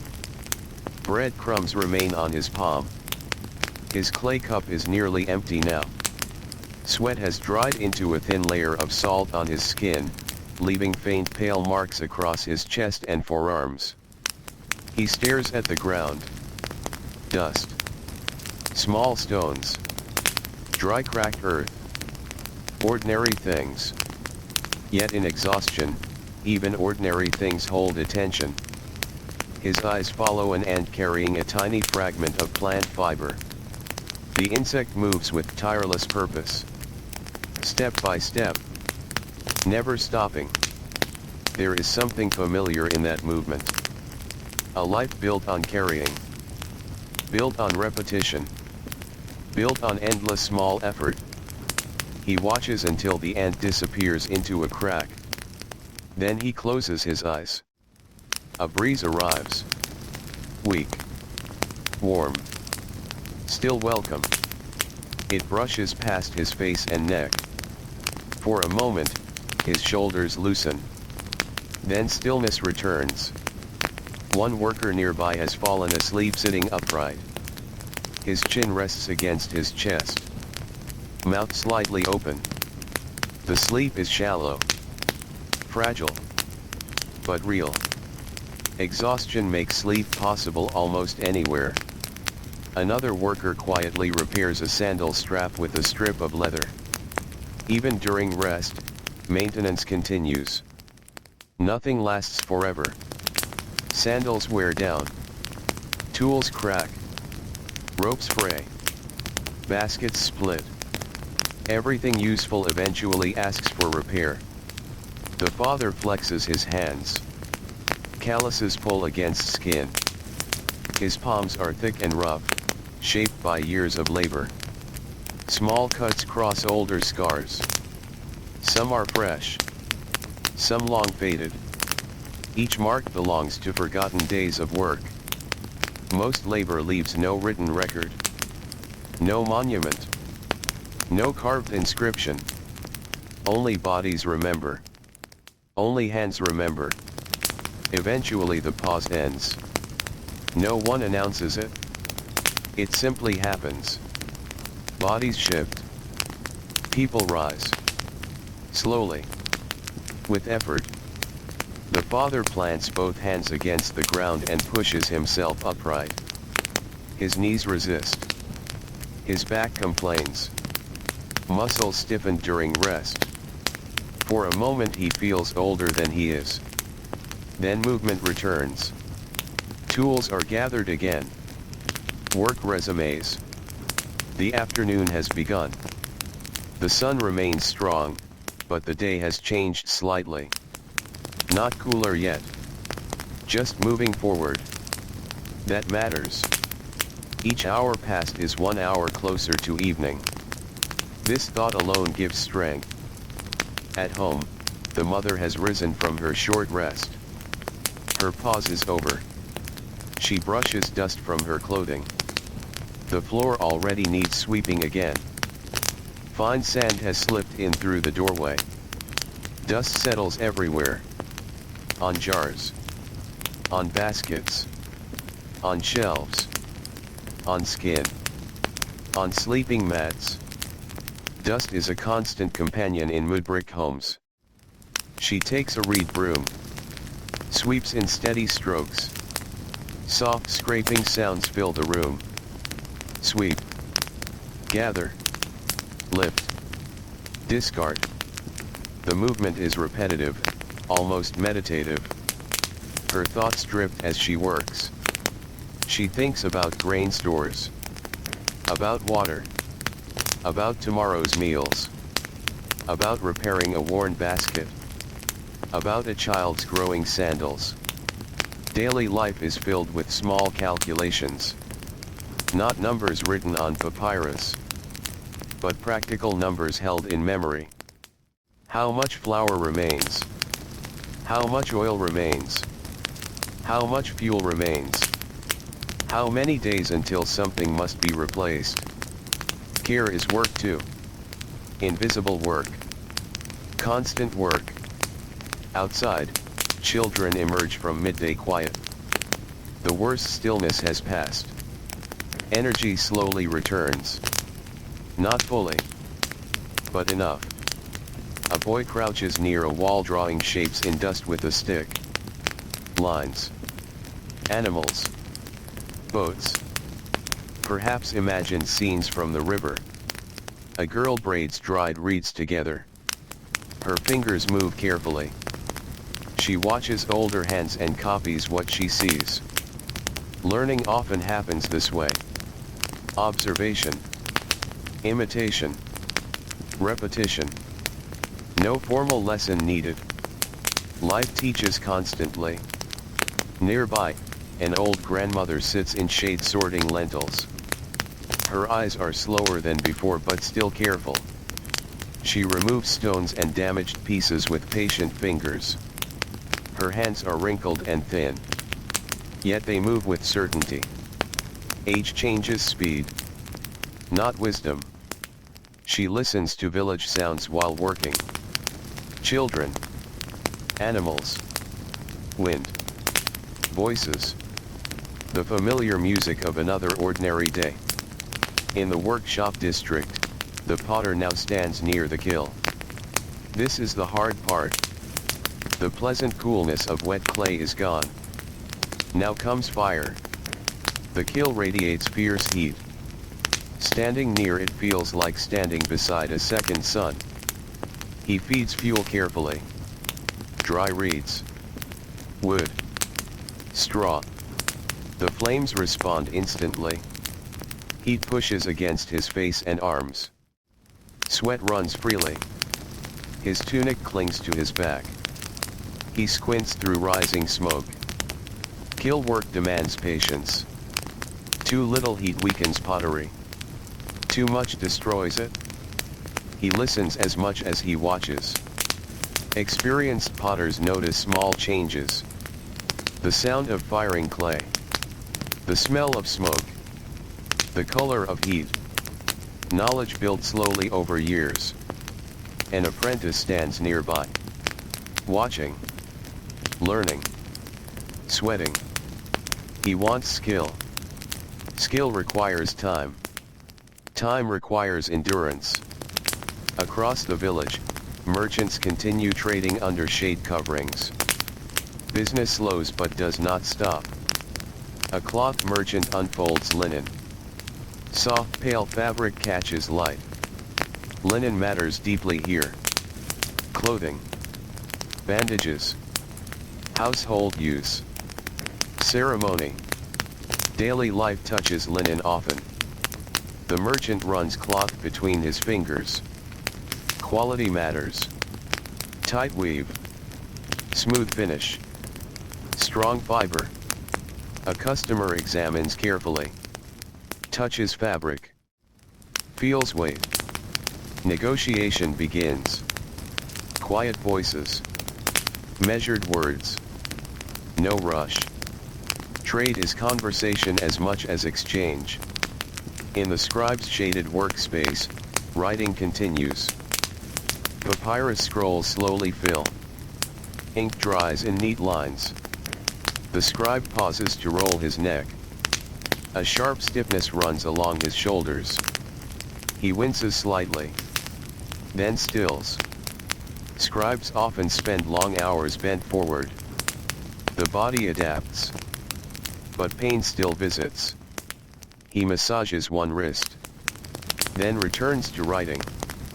Repetition lives here too. Dip brush. Write. Lift. Read. Record. Again. Again. Again. Even careful minds tire. His eyelids feel heavy. Heat thickens concentration. Still he continues. Duty is steady. By mid-afternoon, the first real shift begins. It is subtle. Almost invisible. But the sun has started descending. Shadows lengthen by a small measure. The air remains hot, yet something softens. The father notices it while moving another basket of earth. Breathing feels slightly easier. Very slightly. He pauses and looks west. The day is turning. Relief is coming. Not now. Soon. Hope often arrives this way. Quietly. In small changes. A little more shadow. A little less heat. A faint breeze. Small mercies. He resumes work with renewed patience. Nearby, another laborer begins humming under his breath. Low. Almost absent. Not a performance. Just rhythm. Sound helping movement. The others do not join. But they hear. And somehow the quiet humming makes labor feel less lonely. The irrigation water continues flowing. Light glitters across its surface. The channel walls hold. Today's repairs have worked. That satisfaction matters. Practical success brings quiet pride. Not celebration. Just usefulness. Something fixed. Something preserved. Something ready for tomorrow. At home, the mother begins preparing evening ingredients. She slices onions. Crushes garlic. Measures grain. The familiar smell fills the home. Cooking marks the transition toward evening. Children notice it too. Even hungry children become more alert when food preparation begins. A small child asks when the father will return. Soon, she says. Soon. That word carries comfort. Soon. Evening approaches. Soon the roads will fill with returning workers. Soon dust will rise beneath tired sandals. Soon doors will open. Soon bread will be broken. Soon bodies will rest. The sun continues lowering. Golden tones begin touching the edges of mudbrick walls. The harsh white glare softens little by little. Ancient Egypt starts exhaling. The longest hours are ending. And across fields, rooftops, workshops, markets, and riverbanks, tired people continue moving through the slow final stretch of daylight, carrying with them the quiet hope of evening shade, warm food, and another night of rest beneath the patient stars beside the everlasting Nile River. The afternoon slowly begins to soften. At first, the change is so small that it feels imagined. The sun still shines brightly over ancient Egypt, and the air still carries the heavy warmth of the day. But shadows now stretch a little farther across the ground. A little more shade appears beside walls. A little more wind slips between homes. A little more relief enters tired bodies. The father notices it in his breathing.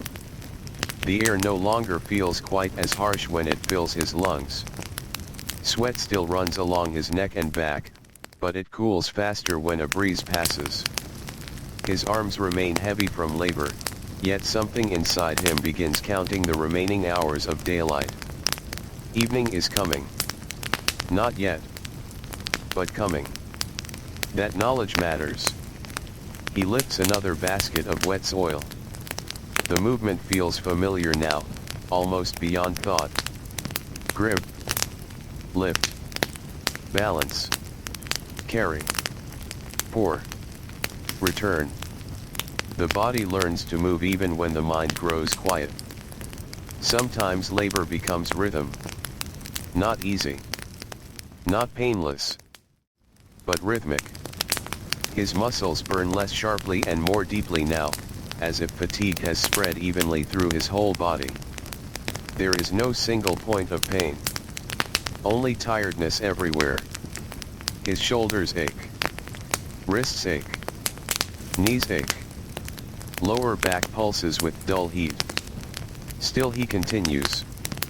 Like everyone around him.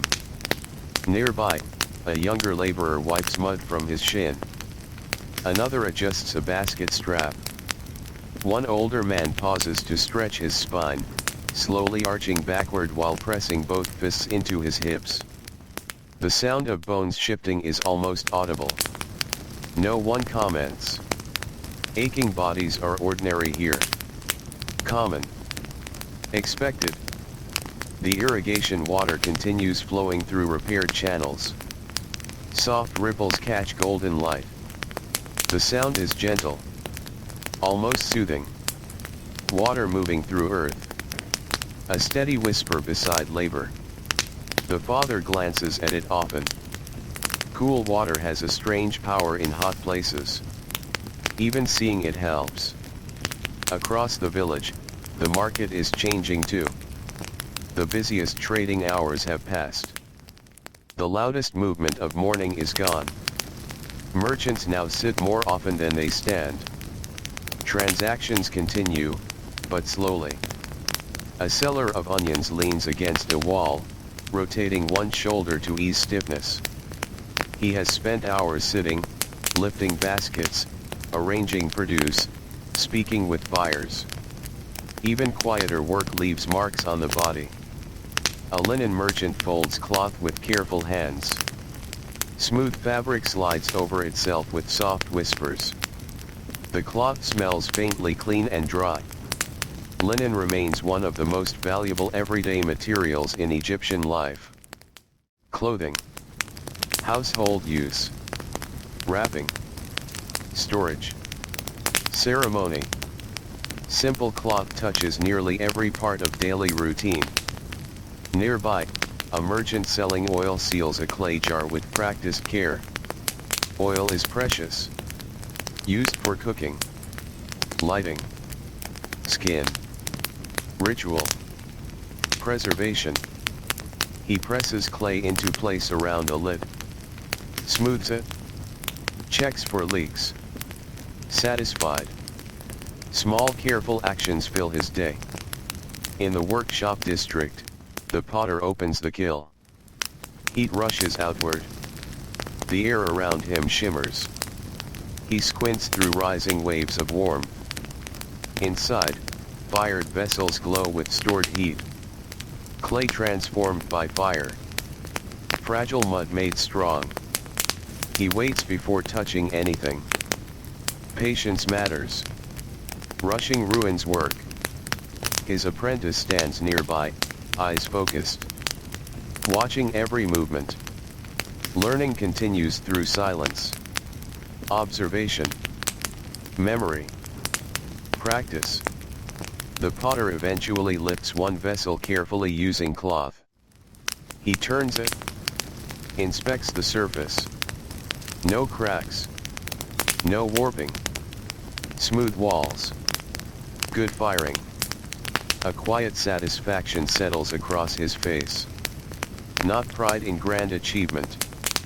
Just relief. Today's work succeeded. Tomorrow more clay waits. At home, the mother prepares evening bread. Dough rests beneath cloth. She presses it gently. It springs back beneath her fingers. Ready. She shapes loaves with steady hands. Flour dust coats her knuckles. Her forearms are tired. Her shoulders tight. Grinding grain in the morning still lingers in muscle and bone. Daily repetition creates deep fatigue. The kind that settles beneath the skin. Not dramatic. Just constant. She places shaped dough aside and checks the pot simmering nearby. Steam rises. The smell fills the room. Lentils. Onion. Garlic. Warm, earthy, familiar. Children notice immediately. A small voice asks if food is ready. She smiles faintly. Soon. That word returns again. Soon. Much of daily life moves toward soon. Soon food. Soon shade. Soon rest. Soon sleep. Soon morning again. One child helps by gathering bowls. Another folds cloth. Small chores teach responsibility without formal instruction. Children learn through participation. They watch adults, then imitate, then contribute. Slowly, naturally. Outside, an elderly man sits in shade near a wall. His working years are mostly behind him. His body carries evidence of decades of labor. Bent shoulders, thin legs, hands shaped by old calluses. He watches the road. Watching becomes its own daily ritual. He sees workers passing, merchants closing, children playing, dogs wandering. He notices everything. Age often changes speed but sharpens observation. He remembers when he walked those roads with stronger legs. He remembers carrying loads heavier than the boys he now sees. Memory and present sit together quietly. As the sun lowers further, golden light spreads across mud-brick walls. The village changes color. Harsh brightness becomes warm. Dust glows softly in the air. Even simple homes appear beautiful in evening light. Mud-brick surfaces, rough and practical all day, now seem gentle, almost glowing. This hour softens everything. Even fatigue feels slightly easier to carry. At the river, fishermen prepare to return. One boat glides toward shore. Oars dip with slow rhythm. Water parts, then closes again. The fisherman's shoulders roll with each stroke. His catch today is modest. Enough. Enough matters. Most days are measured in enough. Enough grain. Enough fish. Enough water. Enough fuel. Enough strength to reach evening. Perfection is not required. Enough is survival. The boat reaches shore. Wood scrapes mud. Hands secure rope. The fisherman lifts baskets. Water drips from woven fibers. Fish smell mixes with wet reeds and river air. He exhales deeply. Another day complete. In the fields, laborers finally begin finishing tasks. The father presses the last section of soil into place along the channel wall. He studies the repair. Solid. Stable. It will hold. For now. That is enough. He places his tool down. Straightens slowly. Very slowly. His back protests sharply. A long ache radiates upward along his spine. He closes his eyes for a moment. Breathes. The workday is ending. Around him, tools are gathered. Baskets stacked. Ropes collected. Workers begin walking home. No one rushes. Their pace is heavy but peaceful. The urgency of labor has left. Now comes return. Dust rises beneath sandals. Soft clouds trailing each step. The father feels exhaustion settling deeper as movement slows. Sometimes stopping work reveals fatigue more clearly than work itself. During labor, rhythm carries the body forward. After labor, tiredness speaks louder. His legs feel heavy. Feet sore. Hands stiff. Yet each step toward home feels meaningful.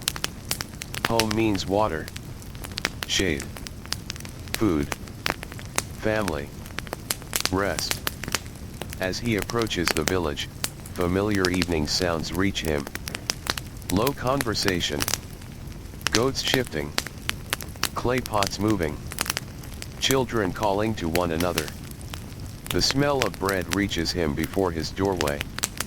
Warm bread. Freshly baked. His stomach tightens with hunger. A child spots him first. Then runs. Small feet kicking dust behind. The child reaches him and grabs his hand. Tiny fingers wrap around rough callus skin. The contrast is striking. Soft hand. Hard hand. Youth and labor touching. The father's expression softens. Fatigue remains. But something gentler appears too. He walks the final steps home. The doorway welcomes him with dim cool shade. Inside, the mudbrick walls hold warmth from the day, but they also hold familiarity. Clay jars stand where they always stand. Baskets where they always rest. Mats rolled nearby. The home is simple, yet deeply known. Every surface familiar. He sets down his tool. His shoulders drop. The day's burden finally releases. The mother offers water. He drinks slowly. Each swallow feels calming. Cool clay-cooled water slides through dryness. Dust loosens from his throat. He splashes water across his face. Mud streaks downward. The children watch. One speaks. Another laughs softly. Even small laughter changes a room. Outside, the sun nears the horizon. The western sky deepens into amber and gold. Long shadows stretch across roads and rooftops. The hottest hours are gone. At last. Ancient Egypt exhales once more. And as warm evening light settles over mudbrick homes, dusty lanes, quiet workshops, and the endless flowing waters of the Nile River, another day of labor gently gives way to the slow comfort of night. Evening settles over the village with quiet patience. The golden light of sunset stretches across the mudbrick walls of ancient Egypt, turning rough surfaces soft and warm.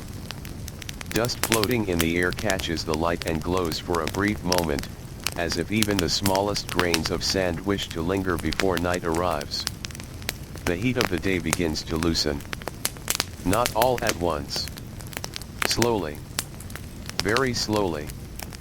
Warm air still rises from the ground, from stone, from rooftops, from the thick mudbrick walls that have spent all day storing sunlight. But now a gentle current of cooler air begins to move through narrow streets and open courtyards. People feel it immediately. Shoulders relax. Breathing deepens. Voices soften. The village changes mood. The father sits just outside the doorway of his home. He has washed away much of the dust and mud from the day, though faint traces remain along his ankles and beneath his nails. No washing removes everything. Labor leaves marks deeper than dirt. He stretches one leg forward. Then the other. His knees ache. His back still pulses with dull soreness. He rolls his shoulders slowly. Small cracks sound from stiff joints. Pain remains, but rest has begun. That matters. Beside him, the child who ran to greet him now sits close, tracing lines in dust with one finger. Small shapes appear and disappear. A boat. A bird. A fish. The child draws without urgency. Without concern for permanence. A breeze erases part of the drawing. The child simply begins again. Inside the home, the mother finishes the evening meal. The clay oven still gives off steady warmth. The smell of bread fills the small space. Lentils simmer thickly now. Garlic and onions have softened completely, blending into a rich earthy aroma. Simple food. Comforting food. Food shaped by routine. She tears pieces of fresh bread and places them aside for serving. Her hands are tired. Very tired. The muscles in her forearms feel heavy from kneading and grinding. Her wrists ache from repeated pressure against stone and dough.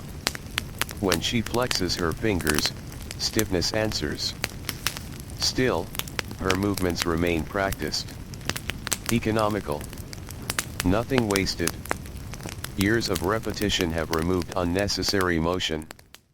She reaches for bowls. Arranges them. checks the pot again. Almost ready. In nearby homes, similar scenes unfold. Meals prepared. Bread broken. Families gathering. Children called indoors. The whole village moves toward the same evening ritual. Eating. Resting. Recovering. Preparing for sleep. The baker finally leaves his oven. His face still holds traces of flour and smoke. The heat from the clay oven followed him all day. Even now, away from the fire, his skin feels warm. He sits heavily on a stool. Legs tired. Arms tired. Eyes tired. He smells bread everywhere. So completely that he hardly notices it anymore. What feels comforting to others becomes ordinary to those surrounded by it daily. Not far away, the potter stores finished vessels. Rows of jars stand in fading light. Tall jars. Round jars. Water jars. Storage jars.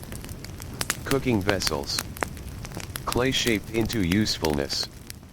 He runs a hand across one smooth surface. Cool now. Solid. Ready. Tomorrow they will be sold, traded, carried, filled, emptied, chipped, repaired, or broken. Objects live busy lives too. Nothing here remains untouched by use. At the riverbank, fishermen sort the final catch. Some fish are packed for market at first light. Some kept for home. The smell of wet reeds hangs in evening air. Water reflects fading sky. Gold becomes orange. Orange becomes deep copper. Ripples break the reflection again and again. The river never holds one image for long. The Nile River continues its quiet journey through twilight. Always moving. Always carrying life. In the market lanes, merchants begin closing for the night.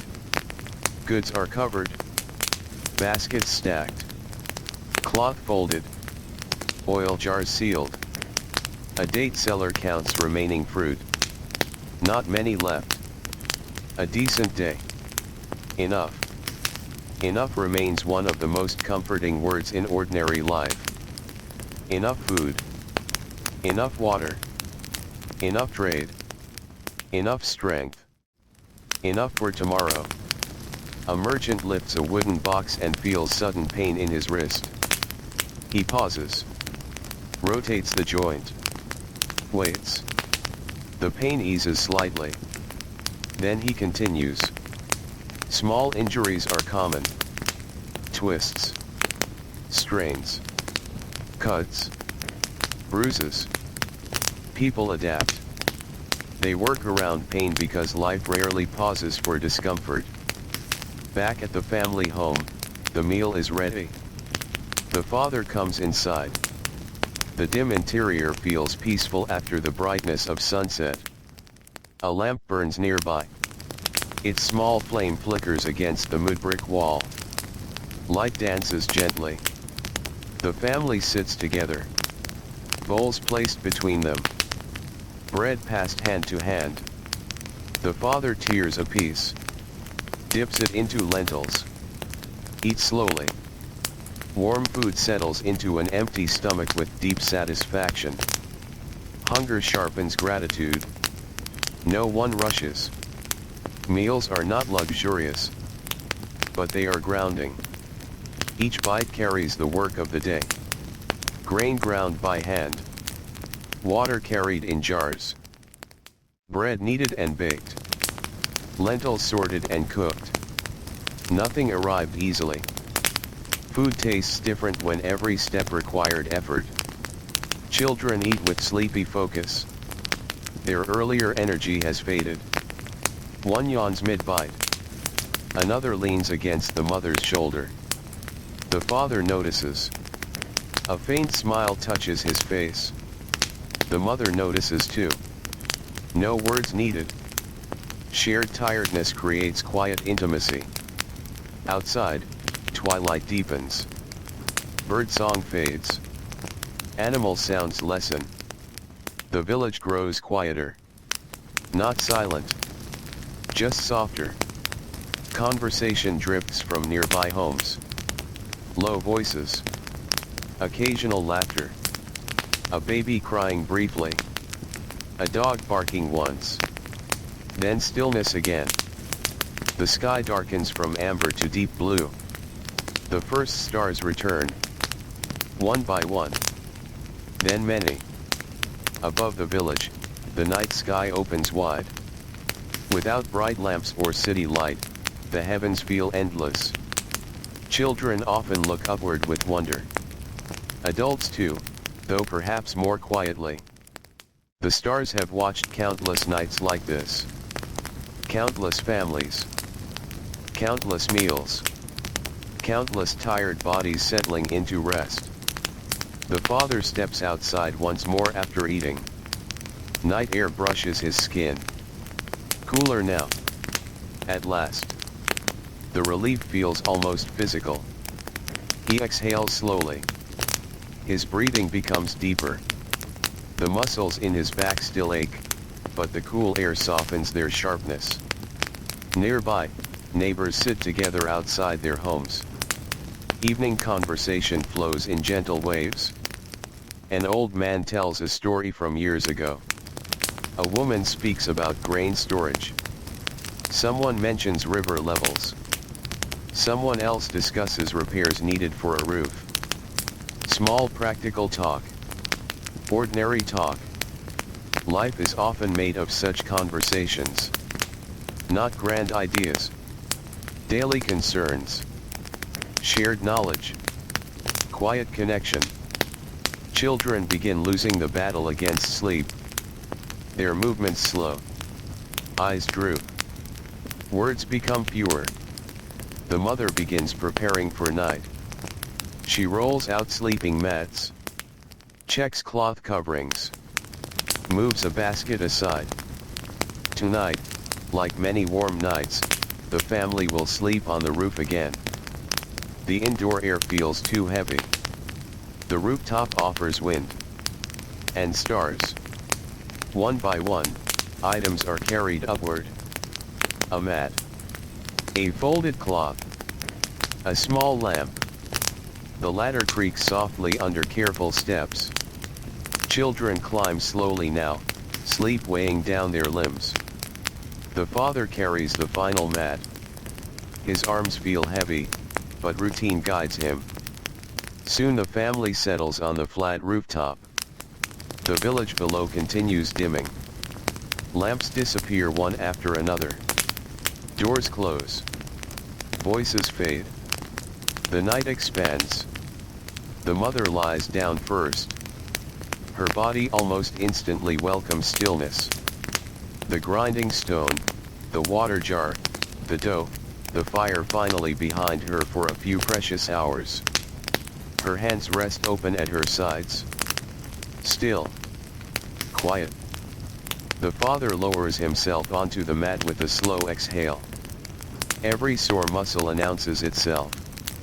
Knees. Back. Shoulders. Wrists. Feet.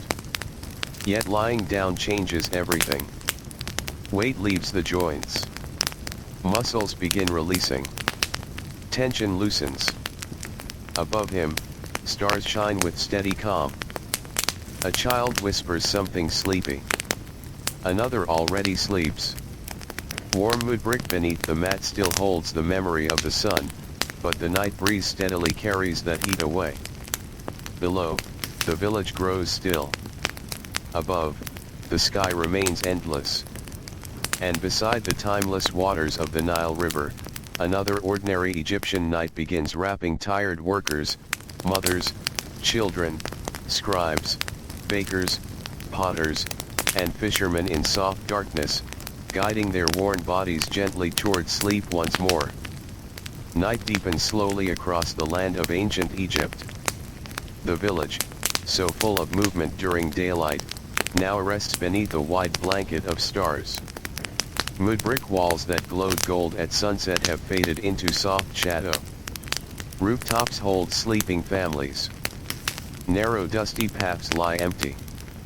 The air feels cooler now. Not cold. Just gentle.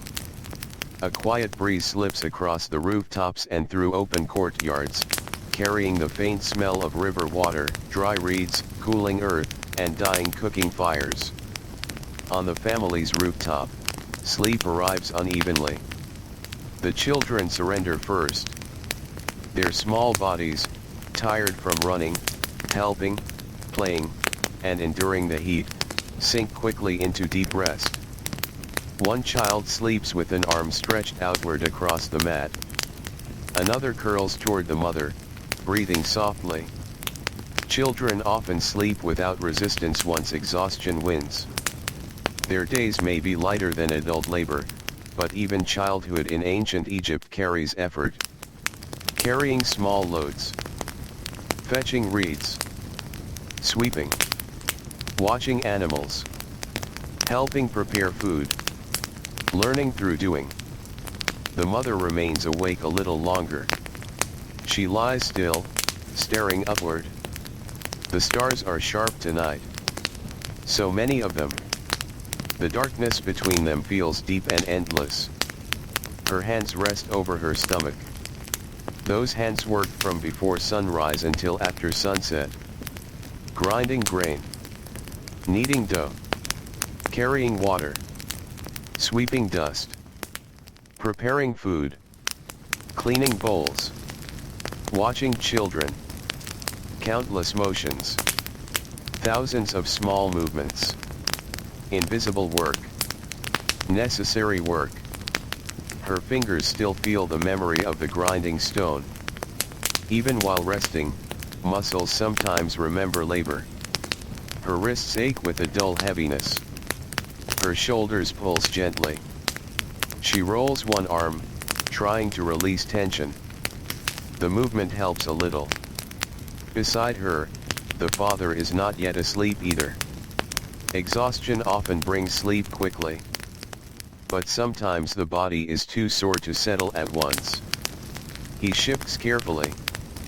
His lower back protests. His knees ache from repeated lifting and walking. His palms feel stiff. He opens and closes his fingers. The joints resist. Then slowly loosen. A breath enters. A breath leaves. He listens. Night sounds surround the rooftop. A dog moving below. Reeds brushing in distant wind. The faint call of frogs near the Nile River. Water moving. Always water moving. The river continues while the village sleeps. Its flow never stops. Never pauses.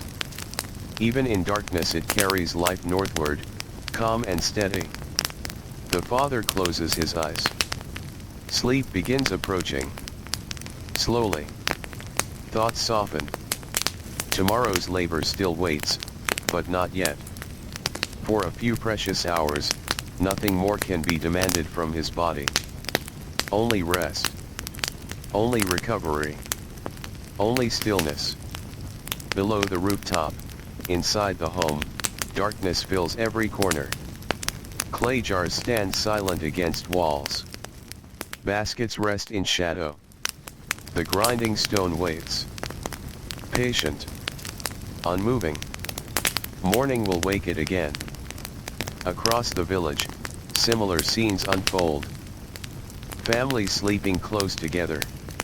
Reed mats spread across floors or rooftops. Lamps extinguished. Bodies finally still. In one home, an elderly grandmother sleeps lightly. Age changes sleep. It often becomes thinner. More fragile. She wakes often. Listens. Then sleeps again. Her joints ache even in rest. Years of labor remain inside bone long after active work slows. Still, she knows the rhythm of night well. She hears things others sleep through.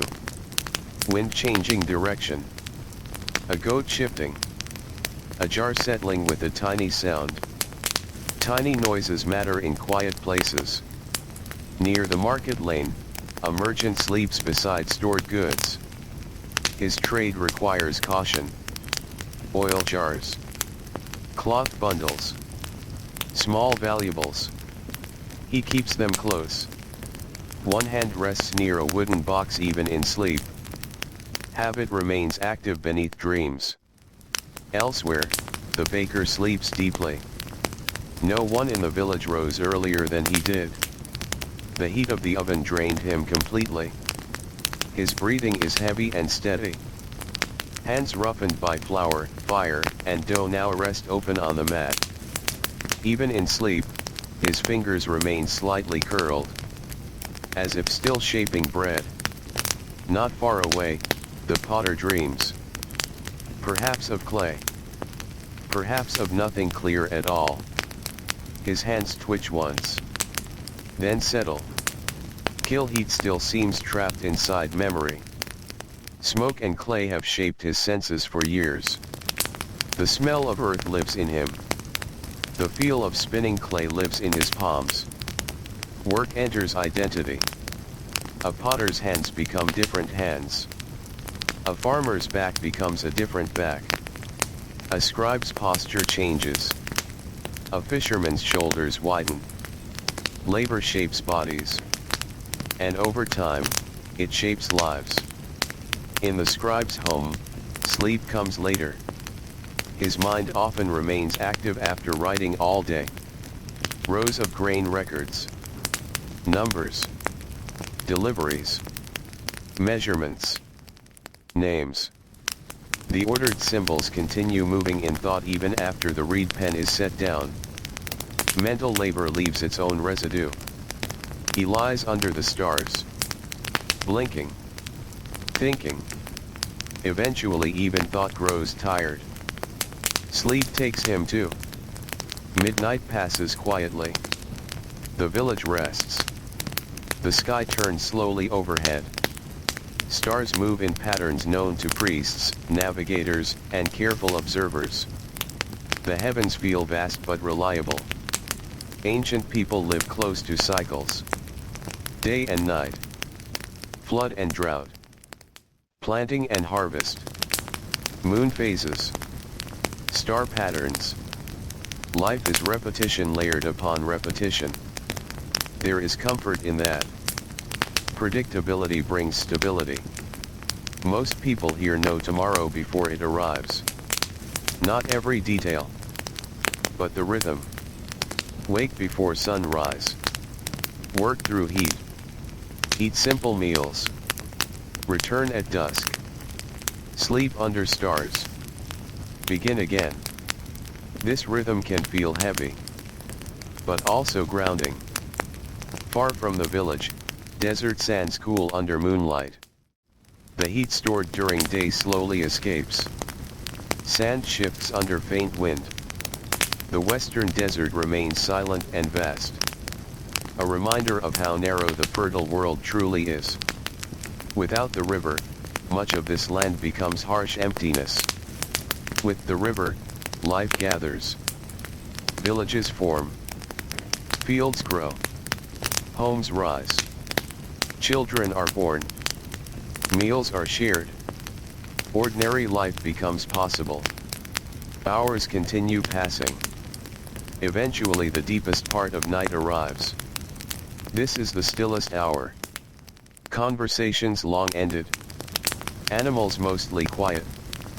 Even insects seem softer. The air feels cleanest now. Coolest now.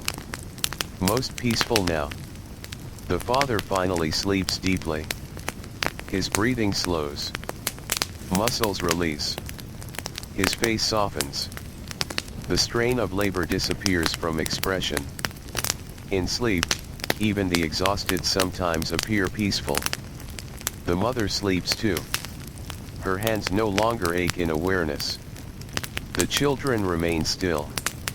The whole family rests together beneath stars older than memory. Time continues. Invisible but constant. Then, far beyond the eastern horizon, change begins. Not visible yet. Only sensed. Night has started turning. The first hint of dawn begins its long approach. Birds have not yet called. Roosters remain silent. But morning already exists somewhere beyond sight. The stars closest to the horizon begin fading. Very slowly. The breeze changes. A faint cool softness spreads. The village remains asleep. For a little longer. Just a little. Soon the baker will wake. Soon fires will be lit. Soon grinding stones will sound again. Soon sandals will touch dusty roads. Soon water jars will be lifted. Soon tools will be carried toward fields. Soon the familiar cycle will begin once more. But not yet.